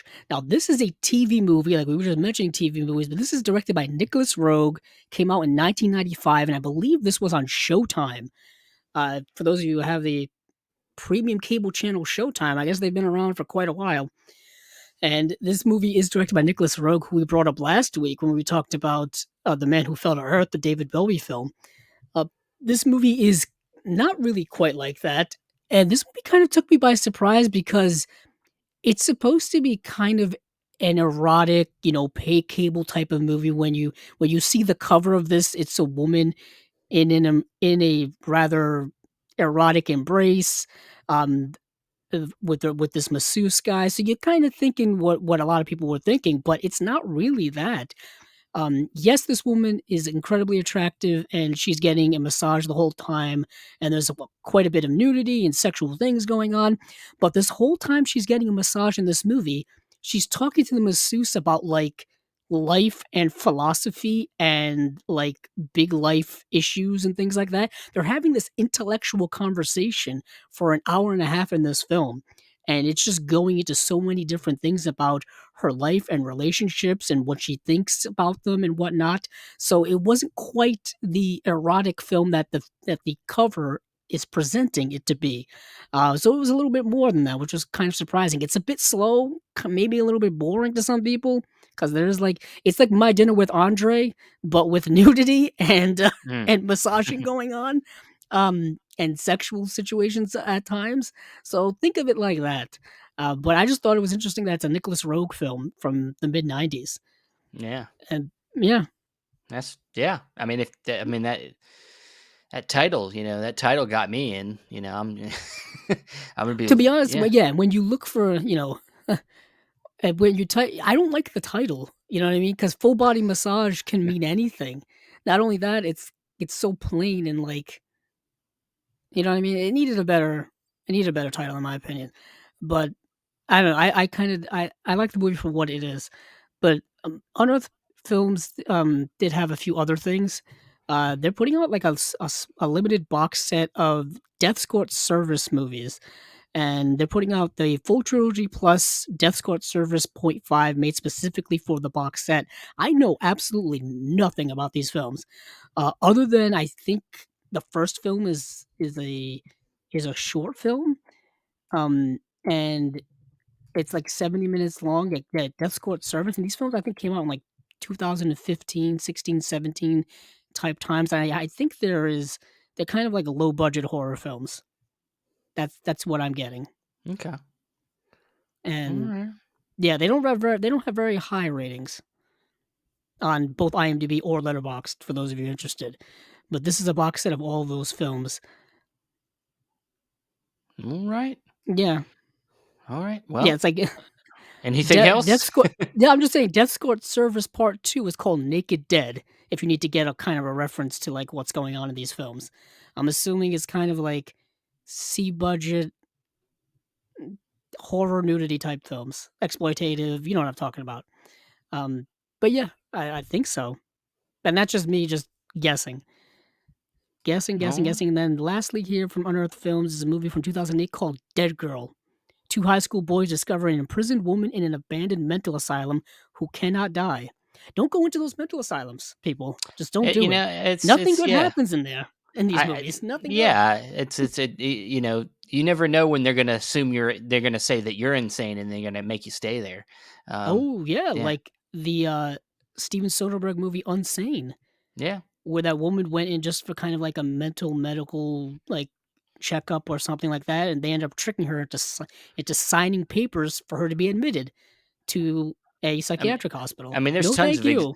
yeah, there's tons of examples. I mean, the movie, even Shutter Island is kind of, you get a little bit of that in there. You also like, what's the film, the Samuel Fuller film, from the Oh, Shock 60s, Corridor. Shot Corridor. There's a little bit of that where it's somebody going undercover, the reporter going in to get information, but kind of gets caught up in there too as well. Yeah, it's Yeah, I mean kind of it. like One Flew Over the Cuckoo's Nest, but kind of weirder and more Yeah, surreal.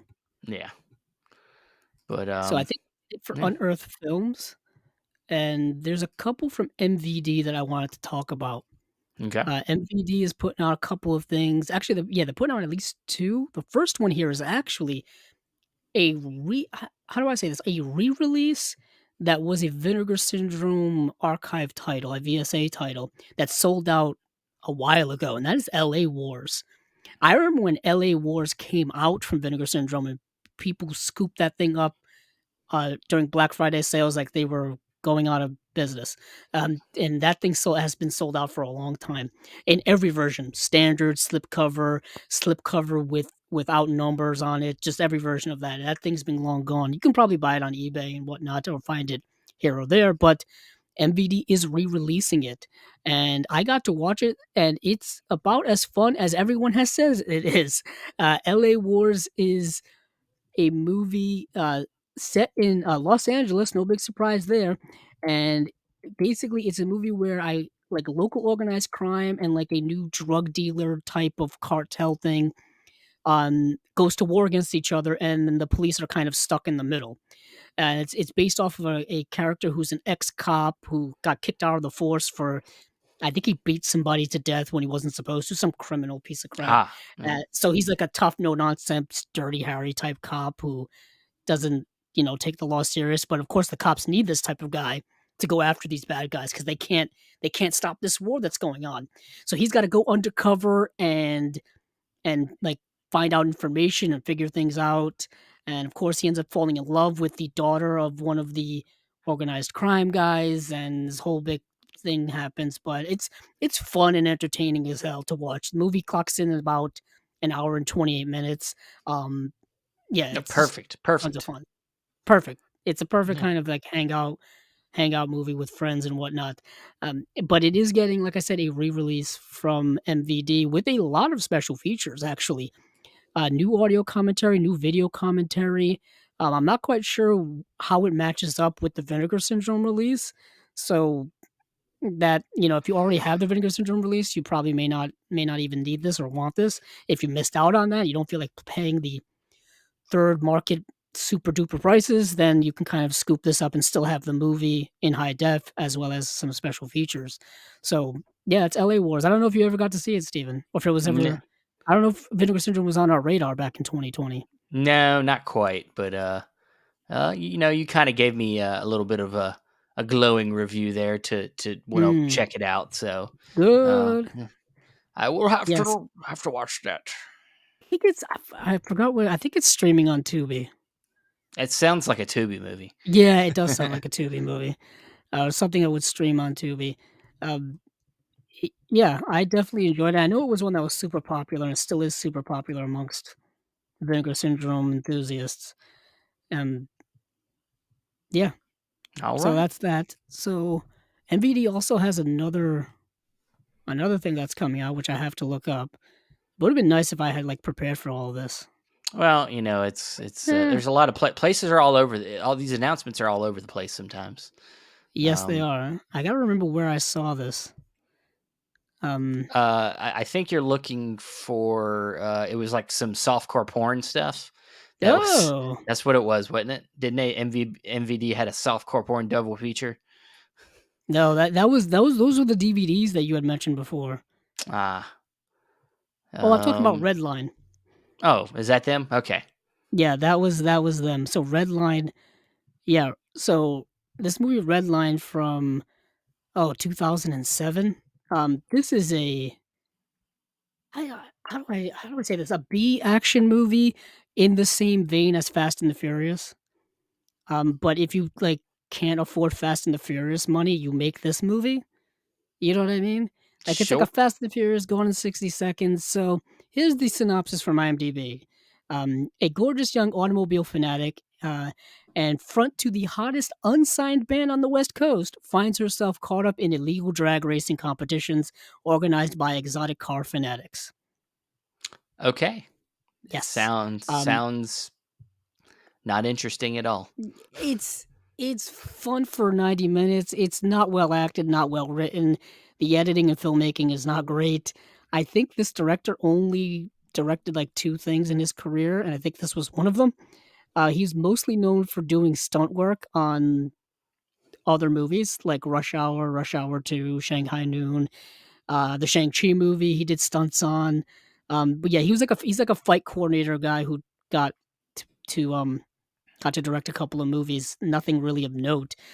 Similar to who are the directors of John Wick? They were Keanu stunt guys in The Matrix. Chad Yeah. Stahelski.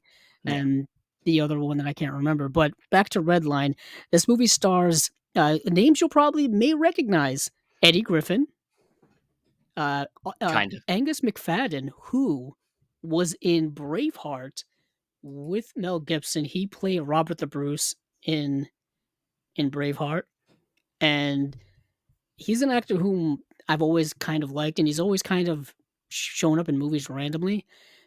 He was in Saw 3. If people saw the movie Saw 3, he's still a working actor, kind of just showing up in random things. Like he was on like 5 episodes of Superman and Lois recently. Hmm. You know, I always remember him doing a lot of great yelling. He's one of those actors where he has a very distinct yell, and he yells Eyes at parts in this movie. from the J. Lee Cobb school. Yeah, the J. Lee Cobb School of Yelling. Well, I mean, even in Braveheart, he has one of the best yelling acting scenes that everybody remembers when he's this is spoilerish, but there's a part in the movie where he does something, a betrayal, and he's kind of just torn up about it, and he's yelling at his father about the betrayal and how terrible he feels about it. It's just him yelling the lines the whole time, but it's very well acted to me. Um, yeah, so that's kind of Redline, and the young actress who is kind of at the center of this, she's the young, you know, band leader, which is kind of just a side thing in the movie. Nadia Bjorlin, who is a stunning actress, but she's never really been able to, you know, make it into movies. She's mostly done a lot of TV work. She's been on Days of Our Lives, the soap opera, since like 1999. Um, Jesus. and and then she was also in a couple of episodes of Smallville as Zatanna. I remember she was in a few episodes of that back in the day. That's where I remember her from, but this was, probably around that time, 2007, Smallville was on, and I guess they were trying to make her into some type of, you know, movie actress or whatever, and just maybe it never took off. But yeah, Redline's not great. It's hour and 35 minutes, maybe a little too long, and it's not good. It's not good. Okay. I'm kind of surprised they're releasing it, but also it's MVDs and they put out, so many different things, so I shouldn't be surprised. Yeah, Should not be. they're gonna, you know, some of these companies are, they get the rights to something, they're gonna put it out. It's Mm, not gonna be too much thought put into it. Um, but all right. yeah. Anything else from MVD? Uh, no, nothing else from MVD off the top of my head. Move over to Shout Factory now. All Shout right. Factory had they did give us our full detailed list of the special features for I their upcoming 4K releases of Streets of Fire, as well as the Magnificent Seven. Now, the Magnificent Seven release is something I'm kind of eyeballing just because I have the old um, Blu-ray, and I don't think it's got most of these features on here at all. And I'm pretty sure the movie's gonna look fantastic, and it's an upgrade that I kind of want to make myself. I've never seen Streets of Fire actually, so that's not something I've been circling. But My, they did finally give out those two movies with a bunch of special features, and they also announced a couple of double feature things, if memory serves. yep. And we kind of did this absent-mindedly where we teamed up and you watched one movie and I watched another on this one. And this is a double feature of Escape to Athena and March or Die. They're not even two movies directed by the same director or even like movies about they're both war movies, I think, but they're not Yeah. even set during the same war or No, even like after the same war. So Steven, which one did you watch? I watched March. You should know. I watched the other one, and that you know. No, that um, was kind of setting you up for our listeners, but I yeah, guess whatever. I know, I know. As you like to say that I have, as I'm doing a good transition, you like to tell me that I did a good transition. I'm going to Mm, tell you, I'm going to mess up your transition okay, of what you were trying to do. that's So all right. I now forgive you. now we're even. But I do want to hear about March or Die because that y- cast has had me intrigued. um, March or Die. Yes, it's a film set around the French Foreign Legion, and I believe it was World War I, and or I don't know that it's a part of World War I. It's definitely a film with Y- French Foreign Legion, Yeah. and it's the films where the French go into they're fighting I guess the Saudi Arabians, or Hmm. the Arabs, and they basically there's this treasure that is said to be somewhere in the desert there, and of course, rich people they want to use the soldiers to get to it, and of course, the local Arabs are trying to protect it, and um, Gene Hackman plays a prior. He used to be. I was a little afraid that he was going to try to do a French accent, um, but then I find out That that would have been interesting. it would have been interesting. But then you find out that he's like a former American soldier that turned, the leader of a French Foreign Legion.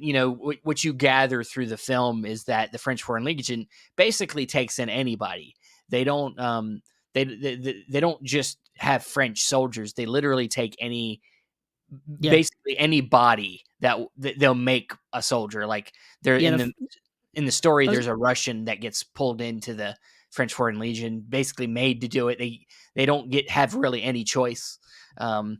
They just become soldiers because they have no. They either going to probably be killed or, you know, I don't know. But I know that when I saw the film with Van Damme in it back in the day, he had a film about the Legionnaire, and yes, that's about him leaving the French Foreign Legion and then them coming after him, even though he goes to America.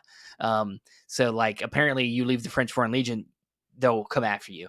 Um, but so yeah, he's leading these men, and of course, reluctantly leading these men to come try to take this treasure out.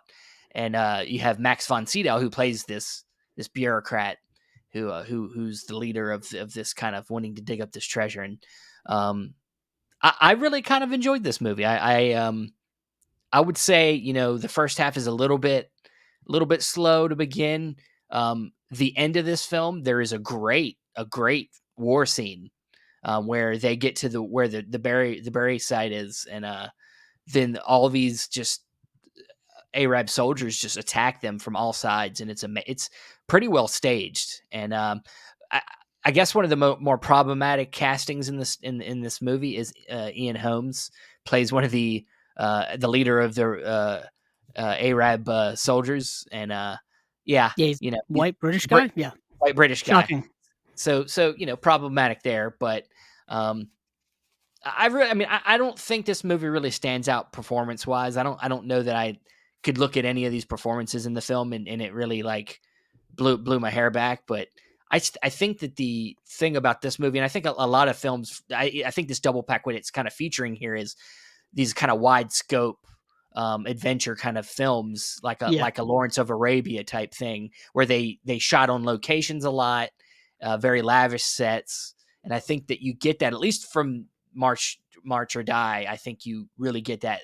You get a lot of great shots. They obviously shot in the desert, um, and yeah, I mean, the director is Dick Richards. I don't think he yes. did a lot. No, he only directed 7 films. I was just looking up his Yeah, IMDb.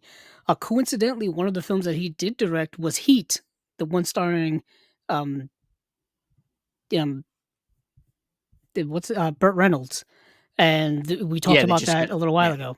And yeah, he also directed, Farewell My Lovely, which is the adaptation done in the 1975, the adaptation starring Robert Mitchum and Charlotte Rampling. John Ireland, Harry Dean Stanton's in that film. This is, of course, the based off of the Raymond Chandler novel. This is available coincidentally from Shout Factory. I think I may have it. I may not have it. I don't know. I always forget which Robert Mitchum films I have and which Robert Mitchum films I need to get. But yeah, so that's him. But also coincidentally, I can kind of see the connection now with Escape to Athena. So Escape to Athena takes place during World War II, 1944, in a German-occupied Greek island. And what happens is there's these Allied prisoners who are all there, and they want to escape and make it to a temple that's supposed to have like hidden treasure in it. And that's what their thing is. So once again, it's kind of a treasure yeah, hunt type thing. It's kind of like, The Great Escape meets like like a treasure hunt type movie. yeah. And the casting in the movie is kind of incredible if you Well, think about it. That's really the other connection here is that both films have like kind of ensemble casts, you could say. Yeah, like Um, really great ensemble cast, and I would, and Escape to Athena has Roger Moore, who at the time was playing James Bond, because yeah, again, this is came out in 1979, and he was still playing James Bond at the time. Telly Savalas, David Niven, Stephanie Powers, Claudia Cardinale, Richard Roundtree, who played Shaft. Elliot Gould is in the film, and he played Philip Marlowe in another film. So we just had another Philip Marlowe good, reference a good. second ago. Yeah, So yeah, David Niven's son, I think, was a producer on this film, and that's kind of why he wanted to be in it. And also because they shot on location in I think, the island of Rhodes in Greece, one of the Greek islands. Looked amazing. I mean, it was a POW camp, but still, a lot of helicopter shots of like the ocean and the island and the people on like beaches and stuff. And I'm like, is this a brochure for the Greek island of Rhodes? What are we doing? yeah. But but yeah, the first half of the film is kind of like an escape from prison type, and the second half is like trying to find this treasure. And meanwhile, there are Nazi soldiers around trying to keep them in check. Every time they escape, they get caught. I mean, all this kind of stuff. There's a whole like a resistance army, underground resistance army that's there doing some stuff that Telly Savalas runs. Telly Savalas plays like a priest, um, or like a pastor or or an ex monk leading like a resistance army. There's like a a brothel that's being run on the thing as well. Elliot Gould is like a USO comedian who got captured, and he's just there. It's a ragtag group of people. It's almost it's weird. It's like a Gilligan's Island POW camp where you've got like people from every different parts of life. You know what I mean? Like ex soldiers, ex USO entertainers. You got David Niven hanging around. Um, yeah, Telly Savalas with a machine gun. It's a fun movie. It clocks in at about 2 hours or so. So it maybe a little too long for its taste, but still I liked it. It's also directed by George P. Cosmatos. Now George P. Cosmatos directed a couple of films, and I'm pretty sure people are going to be well aware of. He directed Tombstone. He directed Rambo: First Blood Part 2. And he directed Cobra, starring also Mm, Sylvester Stallone. Um, yeah, so it's a there you go, and classic. I'm pretty sure he's the father of Mandy director.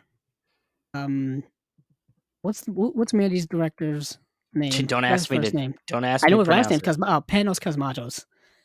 I I think they're related. Don't quote me on that. I probably should look those things up. Yeah, the son of director George P. Cosmatos. So I was right. Yes. Nice, Nice. My movie trivia knowledge noise. pays off once again.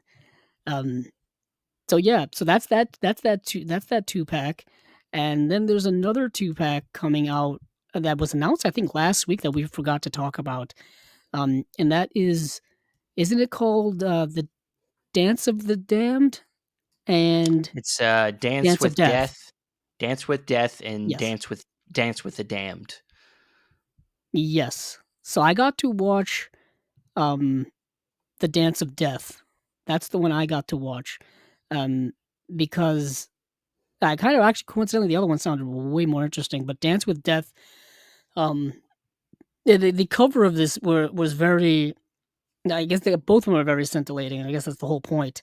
So the premise of this film, which came out in 1992, is that there is a reporter who's going to go undercover at a strip club, and because these erotic dancers or these dancers are being murdered, and no one seemingly is investigating it. Like, I guess the police aren't investigating it, and no one's really seeming to care because as usual, sex workers in our society are viewed as lesser and kind of not, paid attention to when harm comes to them, even though they are regular people and they probably, when they're getting murdered, people should probably investigate those things. But I guess that's not the case in the situation. So she is a reporter who goes undercover at this club in order to find out what's going on. And she ends up becoming an exotic dancer. She ends up becoming friends with a lot of the women there and trying and seeing how their lives are and the dangers that go on with their lives. Because of course, a lot of the patrons who go there, it could be any of them that's doing this because probably a lot of seedy characters that are going there. And speaking of a cast here, so we have Maxwell Caulfield, who was in a couple of films, but primarily I remember him from being in Grease 2. Um, and he was the kind of main like character in that. He was supposed to be like the John Travolta character in that film. And he's in this film as an undercover detective who she meets up with to kind of investigate situation that's going on. But a couple of other actors you may or may not know. That was terrible. Who you may or may not know. Made. Yeah, yeah, blah, blah, blah, blah, blah. Martin Mull, who is a great character actor. I'm pretty sure people may not remember his name, but if you see his face, you know who Martin Mull is. He was in Clue. He was in Jingle All the Way. He was in Roseanne, the show Roseanne. He was in, I think he was the principal in the Melissa Joan Hart Sabrina the Teenage Witch show. And he was in Arrested Development as Gene Parmesan, the like the detective that the late Jessica Walter's character, Lucille, would hire from time to time to like spy on her children. But yeah, he's a great character actor, hilarious actor. He's in this film, and then I spotted someone, and I was like, "Is that who I think it is?" Lisa Kudrow is in a small Hmm. role in this film as like the main actress's character's like assistant, who's like helping her set up this kind of underground thing, or she's like another reporter at the newspaper that she's in, but she's in this film. And yeah, and I should probably mention the actress who goes undercover is, I think it's Barbara Allen Woods. I believe that's who it is.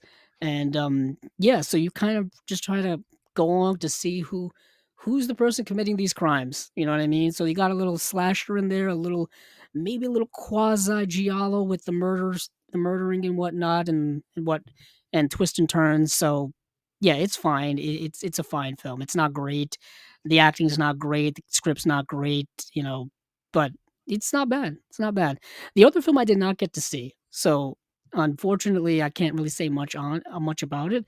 Um, other than that, it has to deal with vampires, and that's kind of what intrigued me about it, because it felt like it was similar to Full Body Massage, where it's one thing that if you see the poster, it looks like an incredibly erotic vampire story, when apparently it's more of something else that's maybe perhaps a little deeper. So a vampire follow his instincts to a strip club where he focuses on one of the performers. He picks her obviously to be, his next victim or whatever, but apparently she's contemplating suicide, so she wants to die anyway. And apparently they have a whole conversation about, I guess, life and things like that, and fears and all kind of things. And then she becomes less sure about wanting to die. So now I guess they're That's stuck at an impasse. That's just the that's premise I get by reading IMDb. that's an It sounded interesting interesting concept. to me, I just couldn't find it That's to watch, unfortunately. yeah, that's interesting. Yeah, Hmm. I kind of want to So watch that that now. yeah, so that double feature is not a bad kinda late Well, '80s, early '90s erotic double feature, I guess. yeah. Um, Now, one thing to say about both of these are the Shout Factory exclusives. So there's only a limited amount of them. There's only 1,500 copies of both of these double features, and you can only buy them at the Shout Factory site. yes, So that's one yeah, thing. That's one thing that is specific that we do wanna mention. So, I think that's about it when it comes to, like, kinda random boutique label stuff from at least my perspective, unless, Steven, you got anything to add before no, we no, get no, before we get to Criterion? no, yeah, no, no real big boutiques up. A couple strays. Paramount Presents is putting out a 4K of the Wes Craven film Red Eye, which is Yes. I think a lot of people were really pleased to see this getting a good release. It's kind of one of Wes Craven's kind of I think underrated films. One of his later works, yeah, Yeah, 2005. yeah, you got Cillian Murphy, and you got Rachel McAdams. It's Brian kind of like Cox. a yeah, Brian Cox. It's kind of a a thriller of sorts. And I like it okay. It's fine. I don't think it's his one of his best, but it's definitely kind of underrated. I think it's definitely one I think people need to see more. But it's fine. I like it. I'll probably get it one day. It's not one I feel like I need to get I've right actually away. never seen it, so this may Oh, be really? kind of a blind buy for me. Yeah, Oh, 'cause I just well, need. I'm trying to get all like a bunch more Wes oh, Craven's work, yeah, so I yeah, probably have to get this one eventually anyway. yeah. Um, Also, we have this is kind of a stray just because it's Nicolas Cage and I want to bring it up. Nice. The Old Way, which is just released I think earlier this month. It's been in limited theaters. It's been in VOD, but it's getting a Blu-ray release February 21st. I've seen it. Uh, it's okay. It's it's kind of almost a kind of a rip off of True Grit meets maybe a few other westerns, but it's I watch every Nicolas Cage film, um, and I'm obsessed, and it's not great, but there's some fun stuff in there, um, and I'm gonna buy this just because I'm gonna complete on Nicolas Cage, so um, I hear you. and I mean, I'm not gonna yeah, fault you for some Nicolas Cage shout out. Another thing I wanted to shout out, which I completely forgot about, is the movie Delicatessen is getting a 4K UHD release from Studio Canal. This is the Jean-Pierre Jeunet film from 1991. Um, I remember this coming out on DVD. I remember this coming out on Blu-ray. This film, s- this is a film that's a an unusual film. Um, I think from what I remember, I've seen it, but I saw it years ago, probably like a decade ago. It all takes place in like an apartment building with a lot of eccentric type of tenants and people, and you kind of just see what's going on there, what's going on in all kinds of nooks and crannies of the place. The way IMDb lists it, for those of you who haven't seen it, is a post-apocalyptic surrealist black comedy about the landlord of an apartment building who occasionally prepares a delicacy for his odd tenants, hence the name Delicatessen. mm, Um, but yes, I remember that there was a steelbook of this release that was shaped, or it was in the design of like a food tray. You know how they have a food tray with all the different like compartments on it? I remember that. I remember there was a steelbook with like a pig on it or whatever, like kind of like a butcher shop type of design, sign design. But yeah, I just wanted to point that out. Jean-Pierre Jeunet is a director I don't think a lot of people know of or remember, or if they do, um, you haven't heard a lot from him in a very long time, but he directed the movie Amelie, which I mm, probably his most well-known work. He directed Alien Resurrection, which not a lot of people are a fan of. That's the fourth no, Alien film after Alien 3, directed by David Fincher, which he may disown at this point for all I know. But yeah, Alien 3 is not well remembered by many people, uh, but Amelie is coincidentally. So yeah. and that's the movie he did right after. Completely tonal difference from both Delicatessen and Alien Resurrection is Amelie. But yeah, so that's that. So I think that that's it. Unless Steven, you Well, got some I more mean, I got stuff. it. There's some more stuff here. Okay, okay. Cohen Media Group also had a film called Secret Defense. Yes, Um, Jacques um, Rivette. yeah. I could have watched this, but it is a little lengthy. I believe the Y- movie was like 2.5 hours or something. Yeah, Um, so I didn't it's have time to get it in. 170 minutes actually. Yeah, it's so longer than I said. 2 hours and 50 minutes. Yeah, so long. Um, but Jacques Rivette's a French filmmaker that I believe I have a set from Arrow Academy up there that I've seen a couple of his films, and yeah, good director. Um, this is it's just another one that I had to check out one day. Um, and I then have to get more of his work. yeah, um, and then I did watch. There was a couple things that were put out by Third Window Films. A couple uh, Asian releases. One called Electric Dragon 8000 or 80,000, and there was another one called Punk Samurai. Um, and they're I didn't get a chance to watch Punk Samurai, but I did watch um, Electric Dragon 80,000 volts, and it's fucking crazy. It's a crazy movie. Sounds insane. Well, it's the movie's only 55 minutes long, um, and but it very much kind of harkens to um, the Tetsuya films. Oh, The okay. where it's very the filmmaking's very chaotic, and the editing's very chaotic, and it's a really cool movie. It's almost kind of like a superhero movie, but with a little bit of like a anime style to it, where the way the fighting is, and like, and it's in black and white, and of course the version I watched was a little bit poorer quality, so I kind of want to pick this up, and it's got a very low quantity, I think, on it, so I might have to pull the trigger on it because it was pretty cool. It was a pretty cool movie. But yeah, I believe these might have both been by the same director, actually. I might be wrong on that, um, but I'm yeah, actually trying to look for these, but keep talking. Um, yeah. I don't think it's the same director, but it's but yeah, yeah, I really, you're I pitching it really to like me, that and one. I'm liking it. Yeah, I like that. I like that movie. I don't know about Punk Samurai, but I'm sure it's cool. Other than that, I don't really see anything else that I could really say anything else about. So yeah, let's get into our last little slate with Criterion. Yes, it's Criterion. On Tuesday, they announced their April of 2023 release slate, and yeah, so we've got 4 releases. We've got Triangle of Sadness, Small Axe, The Seventh Seal 4K UHD upgrade, and then the Fisher King 4K UHD upgrade. And that is it. And For me, of course, yeah, Small Axe is 5 movies in one. that's what I was actually Yeah, just going to get into. For me, the yeah, highlight and what I'm most excited about is Small Axe, yeah. 5 films by Steve McQueen. Steve McQueen, who has, I think, at least 2 films already in the Criterion Collection.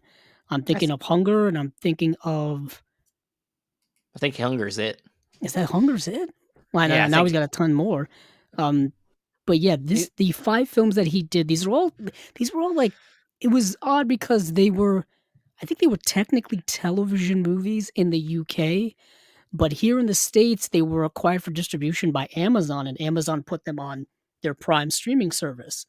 yeah. Um, so when it came time for awards time, I don't know how I don't remember how they were able to figure out if these should be up for Emmys as television things or these should be up for Oscars. Either way, I've seen all 5 of these movies when they were dropped on Amazon a couple of years ago, and I liked all of them. Like, I thought they were all great.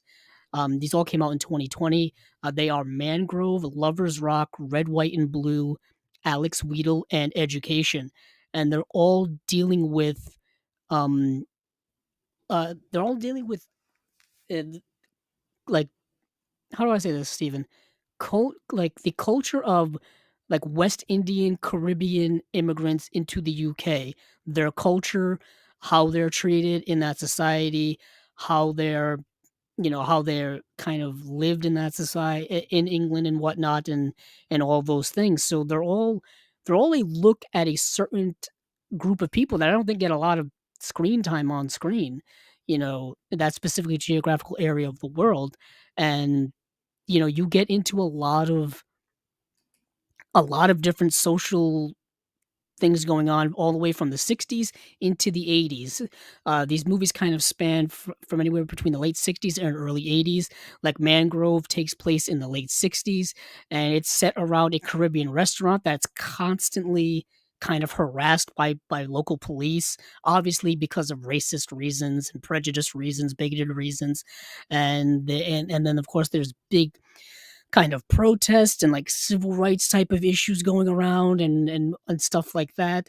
And you see kind of the racist power structures of British society and how they're oppressing these people and whatnot. So it's Steve McQueen kind of on the pulse of a lot of cultural things. Lovers Rock is just a movie that is is just about people kind of hanging out at Yeah. a house party, just like vibing to music and Yeah, living in the yeah. moment.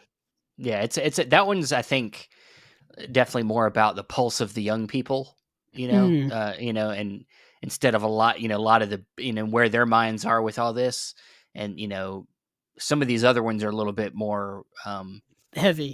heavy with the real world kind of things, like Mangrove. Mangrove is probably my favorite of these. Um, Understandable. and just the trailer of, you can, when you go to the Criterion site, the trailer that they have on there is a clip from Mangrove, and it's the scene where the cops come to his restaurant called the Mangrove and try to harass him, um, and he just, the people just tell off the officers to get away, and it's a powerful performance, by the lead actor in that. Yeah, I it's believe. a really great film, and yeah, and I think these aren't long films. Like I think Uh, Mangrove Mangrove is okay. 2 hours. Mangrove's 2 hours and 10 minutes, but I know Yeah, Lovers Rock is like 70 minutes. yeah. It's Um, it's it's 110, and then yeah, Red, White, and uh Blue is an 120. hour and 25 minutes. Um, yeah, but Red, White, and Blue is stars John Boyega. Yeah. John Boyega is a character of Leroy Logan who decides that he's going to join the local police, despite the protestations and anger by his friends and family, because these are the people that are perceived as their enemy. The racist police officers, oppressive police officers, all that stuff. And he has this kind of ideal thought that he's going to reform them from the inside, which is a tall task to do in those situations. And he finds out that it is indeed an impossible task to complete. And yeah, that movie is dealing with a lot of those issues, and he's fantastic in this. It's great to see Yeah, John yeah. Boyega in something like this. Yeah, I was gonna say, I feel like by I mean, this is, I guess, not really spoiling it, but I mean, the movie's about the systemic issue Yes. of this issue, that unfortunately one person, though, can maybe make a difference in some way, but not change everything, enough to really make the difference that John Boyega's character wants to make. And him and his father are at odds through the whole film until the end, where they really, I think the last shot is just them at the kitchen table, kind of just, looking at each other, and it's a good one. It's definitely one of my favorites of this, series. Um, then you have Alex Whittle, which I think is kind of my least favorite of these, but still pretty good. Um, Yeah, Alex Weedle is actually based on a real person. Alex yeah, Weedle is a novelist and activist, from Great Britain, and yeah, he was yeah, so there's a lot of kind of civil rights things going on in here, but this film is kind of looks at his early life. It kind of deals with kind of like his foundation of where he would probably become later on as an adult. And he find yeah, this it actually describes it here as he gradually finds his voice as an artist, activist, and writer on the streets of Brixton. Uh, and his transformation intersects with 1981 uprisings in that neighborhood of mostly black youth, and it kind of yeah, seeing how his environment and his life influences the activist he would become.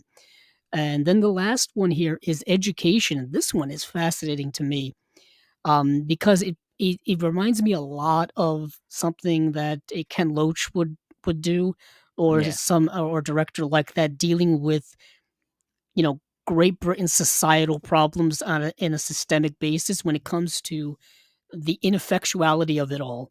And this is dealing with an education system or a public school education system that is just inadequate and just heaping inequalities on its minority youth.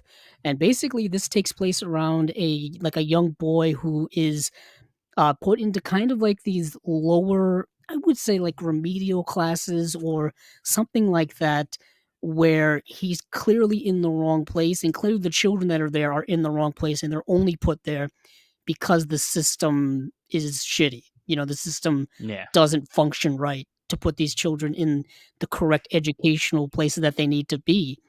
And it just in this film kind of exposes or really harkens onto that. Um, and then you get the parents involved, specifically the mother involved in terms of like protesting against that. The movie was apparently shot on Super 16 millimeter to make it look like a drama that would come out back in the day. Um, yeah, it's a really powerful film dealing with a lot of probably societal issues that still exist today when it comes to the education system. I know we have our issues here in the United States as well as they probably have in Britain still to this day. But yeah, Oh yeah. Small Axe for me, this is the kind of a crown jewel of this release slate for me. How about you, Yeah, Steven? yeah. No, I agree. It was I posted about this and said that this might be actually one of my day one buys. Like I'm not even gonna wait for a sale for this. I think I'm gonna just go ahead and just get this thing because it's one that though I can go on Amazon right now and watch it. I Mm, want to watch Blu-ray quality. mm, And speaking of that, this is the only Blu-ray of the slate, and the other three are 4Ks. And I know there's been a little bit of issue once again. It's been an ongoing issue with Criterion and their choices of 4Ks, because we're getting, for instance, Seven Seal here in 4K, and people, of course, we just got a big box set of Ingmar Bergman films, and of course that has the Blu-ray in there, and of course there is a 4K that just came out from the BFI in the mm. UK. Of the Seventh That Seal, yeah. Yeah. and that release has has features on it that are different from the Blu-rays Oh, that yeah, I'm Criterion. this is probably the same features that have been It is. since the DVD. It is. This is probably one of their most re-released, It's movies, or yeah. released movies, I should say. There was a Laserdisc, there was a DVD, there's been a Blu-ray, standalone Blu-ray, there was a Blu-ray in that box that Steven just mentioned, and now there's a 4K, all from Criterion. I understand it is the staple of Ingmar Bergman's filmography. I mean, it is the elite of his filmography, and it's an early number from their collection. This is spine number originally 11, so it's been in the collection for a very long time. But I would have wanted some more from it if I'm going to upgrade once again, or if I'm going to buy Well, another edition. I I'm assuming it's going to look amazing. At least I hope so. It's getting a I'm new sure. 4K restoration. I'm sure. Yeah, Well, I mean, it was already had a 4K. It yeah. already had. It had already been done for I the wonder if Blu-ray. it's the same It is. restoration as the It's. BFI. Pretty sure it is. I'm sure there's a little bit of an uptick in the image quality. But honestly, if you're asking people to pay for it again, you got to give them more. You got to upgrade the packaging. You got to give them a couple more features. Um, and I think that's where people's issues are, is that they're not Criterion with these 4K upgrades are not giving more other than just an upgrade in the video quality. And some might argue that that's enough, but Mm, when you're deciding on where to put your money, and yeah. Criterion's going to keep pumping out more 4Ks that are of things that they already have, that's not looking good for Criterion when it comes to sales. I mean, I think that of course, there are going to be people that haven't never bought this, and I this was will just be gonna their say yeah, for the people who've never bought it, this is the yeah. best It's the best way you can right now. I mean, exactly. unfortunately, if you want all of Bergman's stuff, you've gotta buy the set. But if you want a Yeah. lot of Bergman stuff, you can buy them individually, um, but you won't get everything. But it all depends on what type of collector you are. I'm an all I want it all type of person, so that collection is pretty much the definitive thing for me. Um, but it all depends on your situation really. But I understand what Steven's saying. If for those of you who've already bought this like 4 or 5 times already, or however many times, I don't know if you're gonna jump at it right away. I would say maybe the same thing with the Fisher King as well. Yeah. Yeah, I mean, similar. Yeah. this is a release that they just came out with, oh goodness, a couple of years ago. It's not that old of a release. It's something that I remember buying when it first came out. Yeah, it came out in 2015. Okay, so I am dating myself a bit. For me, 2015 feels a million years ago as well as yesterday. So I'm a liar. But this is the Terry Gilliam film starring the late great Robin Williams, Jeff Bridges, Amanda Plummer. Um, I love this movie. This is probably one of my favorite Terry Gilliam films. It's I think it's a phenomenal film. I know Steven may be a little less um, loving of the movie, I guess. It's been a minute since I've seen it, but I'm just not really a Terry Gilliam fan. Gotcha. So maybe I'm just a little bit, going into his. I haven't given his films enough of a chance to. I haven't looked at a lot of his filmography enough recently to have real feeling on this film. But I believe I had a DVD of it back in the day, and I haven't watched it since. I was like, I thought the movie was okay. But Mm. my since probably since I've seen it, my tastes have changed, Oh, and good, perhaps. Yeah. so I could give this a rewatch. Maybe I'm going to assume maybe this is on the Criterion channel. Maybe I could watch it there, possibly. To give it a real. Unfortunately, it is not. Well, I'm it's just somewhere. usually It's it says it somewhere. on here if it does. But I will say that yeah, it's I'm surprised that this is getting a 4K release before something like Brazil or even Time Bandit. Oh, did the Time Bandits already get announced?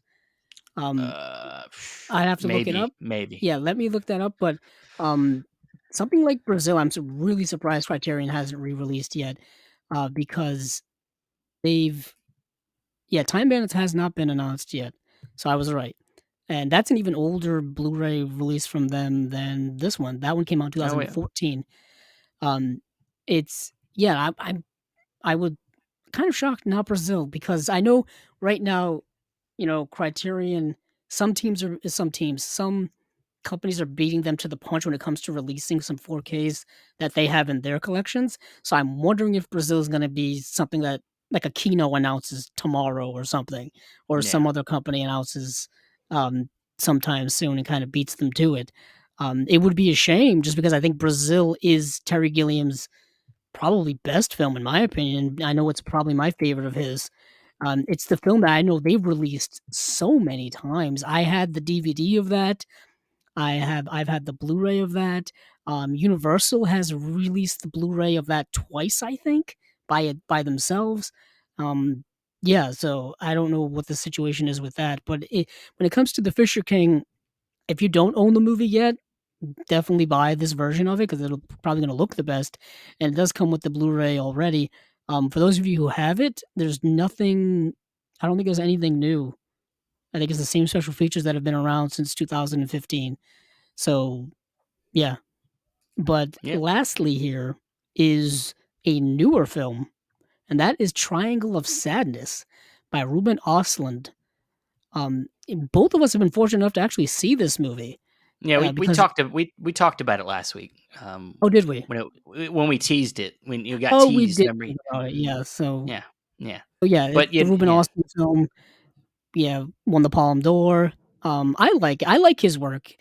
He's dealing a lot with really high satire, yeah. which is not for everyone. It you kinda have to be It's kind understand of what he's going for. it's Like, kind when of you kind watch of The Square or this, you kinda gotta be understand that it's all satire, don't take it seriously. it's kind of like a Boonwell thing, like a That type super of high, yeah, yeah, gotcha. high and intellectual, satire kind of thing. But Yeah, um, the only one yeah, of his films that I actually own is Force Majeure, or Tourist, as I think the original title was. Remember they remade this movie into an American version, oh, with Will Ferrell and I think, uh, Tina Fey? Um, I don't even wanna look it up because it looked terrible, so I yeah, don't even I can't do it, but this is the Force Majeure is the one you wanna watch, and I know that Blu-ray's been available for years, and it's been cheap. I think I bought it for like $10. It was super cheap. But yeah, we talked a little about Triangle of Sadness last week, so we won't get into it. But it is a 4K UHD with two special features, yeah. Not a lot for a newer film, but or three, technically three features. That's a Yeah. little disappointing, but Yeah. the cover's cool though. I like the Yeah. cover. Yeah. Yeah. So that is kind of it for Criterion for April. That is it. Yeah. It's an it was an okay. I mean, Small Axe makes up for all of the kind of Yeah, lackluster. it is 5 films in there, plus special features, plus it's Steve Yeah. McQueen, whom I'm a big fan of. Yeah, I am too. And I I even think his film Widows was actually very good. And I don't think a lot of people gave that movie as much credit as they should have. But that's just yeah, me. I like the movie fine. Yeah, I'm Yeah. more of a. I'd like to see Shame come to the collection. Yeah, I'm surprised that that hasn't gotten a deluxe release from someone yet, Yeah, because that movie yeah, is fantastic. another great performance by Michael Fassbender. Michael Uh, Fassbender? yeah, so. But yep, that's it for this episode of Chasing Labels, number 83. Of course, like I said earlier, you can find our interview with Rich Johnson on the YouTube channel as well. But Andrew, where can we find you? You can find me on Twitter at Capzilla06, as well as the YouTube channel Chasing Labels, where we've got a quite a few interviews up there right now, and some more coming soon. Yeah, and also our we recently talked about the Imprint Neo Noir set collection too, so you Yes, can we go did. find that little review there. But you can find me at Facebook Stephen Billings, and also at Letterbox Stephen Billings, and you can find me at the other Chasing Labels accounts, whether it be our Twitter or our Instagram at Chasing Labels. And you can find the audio for the podcast at Podbean, Apple Podcasts, Stitcher, Spotify, and other places. Thanks again for listening. And hey, keep on watching them movies. I know I will.